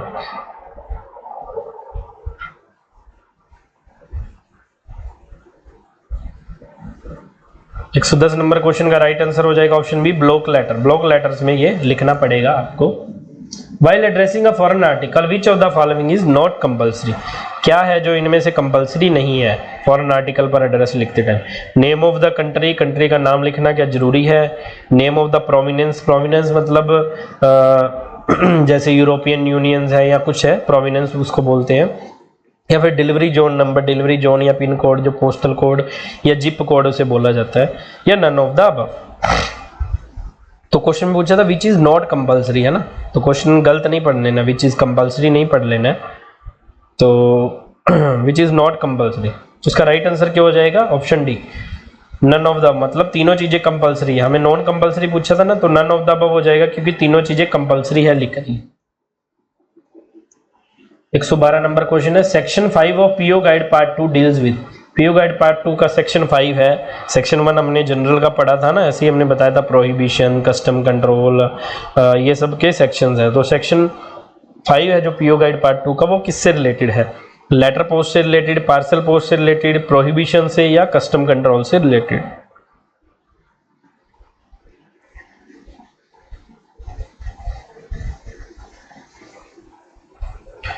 एक 112 नंबर क्वेश्चन का सही जवाब हो जाएगा ऑप्शन बी, पार्सल पोस्ट से रिलेटेड है सेक्शन 5। सेक्शन 5 में पार्सल पोस्ट के बारे में डिस्कस किया गया। In case of return of foreign parcel the extra charges are collected from. देखिए फॉरेन पार्सल जब रिटर्न आ जाता है, अनक्लेम्ड हो गया, एड्रेस ही नोट फाउंड है, या इनसफिशिएंट एड्रेस है, या कस्टम फॉर्मेलिटीज को पूरा नहीं कर पाया, तो आर्टिकल वापस आ जाता है ना। तो उस पर क्या होता है, जब वो आर्टिकल फॉरेन का पार्सल के केस में, स्पीड पोस्ट नहीं, पार्सल के केस में जब आर्टिकल वापस आता है तो उस पर चार्जेस लिए जाते हैं। चार्जेस कितने होते हैं, मान लो हमने रजिस्ट्रेशन चार्जेस पे किए थे उस पर 1000 रुपये, तो हाफ ऑफ द चार्जेस 500 रुपये तो हम उस पर चार्जेस लेते हैं, ठीक है, वापस डिलीवरी के लिए। स्पीड पोस्ट में नहीं, सिर्फ पार्सल। वो चार्जेस किससे लिए जाएंगे ये पूछा है, सेंडर से, एड्रेसी से, या नहीं लिए जाएंगे ये। अब देखिए एड्रेसी से कैसे लेंगे, डिलीवर तो हुआ नहीं, तो एड्रेसी तो ऑप्शन होगा नहीं, तो सेंडर से ही लेंगे ना। सेंडर के पास रिटर्न टू सेंडर आ गया आर्टिकल, तो हम चार्जेस भी उसी से लेंगे, ठीक है। कोई कस्टम ड्यूटी चार्जेस लगे होंगे वो भी लेंगे, लेकिन रिटर्न चार्जेस तो हम लेंगे ही लेंगे। तो ऑप्शन ए इसका राइट आंसर हो गया। 114 नंबर क्वेश्चन है, what charges are not collected from addressee on foreign parcel. Foreign parcel पर कौन से चार्जेस है जो हम एड्रेसी से नहीं लेंगे, है ना। Repacking charges, delivery charges, postage charges, या advice of delivery charges.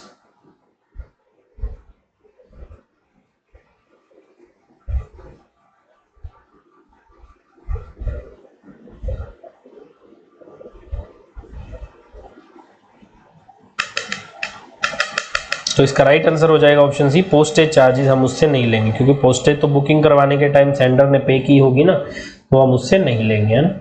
115 number question है, foreign parcels can be booked at. Foreign parcel जो है, फॉरेन एयर पार्सल हो या SAL हो, इंटरनेशनल एयर पार्सल है, स्पीड पोस्ट वगैरह, कहाँ बुक की जा सकती है। सिर्फ नाइट पोस्ट ऑफिस में बुक की जा सकती है, या सिर्फ जनरल पोस्ट ऑफिस GPOs जो है हेडक्वार्टर के साथ, सर्कल हेडक्वार्टर के साथ होते हैं, वहां बुक की जा सकती है, या फिर ऑल ऑथराइज्ड पोस्ट ऑफिस, या इन ऑल पोस्ट ऑफिसेस। तो देखिए ऑल ऑथराइज पोस्ट ऑफिस और ऑल पोस्ट ऑफिस में फ़र्क है, सेम नहीं समझना। ऑथराइज पोस्ट ऑफिस जहाँ ऑथराइज किया गया है, ऑल पोस्ट ऑफिस कहीं कहीं जो ब्रांच ऑफिस में बुक नहीं भी होते हैं, कोई कोई में, ठीक है। तो इसका 115 क्वेश्चन का राइट आंसर हो जाएगा option C, all authorise post office. HO, SO और बीओ में जो जो ऑथराइज है वहाँ पर जो बुक किए जा सकते। लास्ट क्वेश्चन है, the postage charges given on a foreign parcel cover with which of the following. जो पोस्टेज चार्जेस है फॉरेन पार्सल पर दिए जाते हैं वो क्या क्या कवर करते हैं, क्या क्या चीज उसमें कवर की जाती है चार्जेस में। आउटवर्ड जर्नी मतलब यहाँ से भेजा गया उसके चार्जेस होते हैं, रीडायरेक्शन के, इनवर्ड जर्नी के, या all of the above.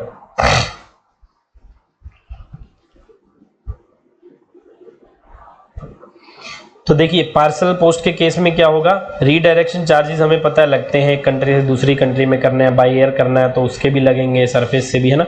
Inward journey इसमें इंक्लूड नहीं होती क्योंकि हमें पता है पार्सल के रिटर्न चार्जेस भी लगते हैं, तो अगर पार्सल किसी कारण से इनवर्ड आ गया, रिटर्न आ गया, हम उस पर भी चार्जेस लेंगे। तो जब हम पोस्टेज चार्जेस पे करते हैं वो सिर्फ आउटवर्ड जर्नी को कवर करता है, सिर्फ एक साइड जाने की, इंडिया से कनाडा भेजा या इंडिया से यूएस भेजा, सिर्फ उसके चार्जेस। अगर वो वापस आता है, रीडायरेक्ट करना है तो उसके एक्स्ट्रा चार्जेस लिए जाएंगे। तो इसका राइट आंसर ऑप्शन ही हो जाएगा। तो ये जो है पीओ गाइड पार्ट 2 के क्वेश्चन से अपनी प्रिपरेशन को बूस्ट करिए, एग्जाम बहुत नजदीक है। मिलेंगे अगली वीडियो में, तब तक के लिए हंसते रहिए, मुस्कुराते रहिए, खुश रहिए, धन्यवाद।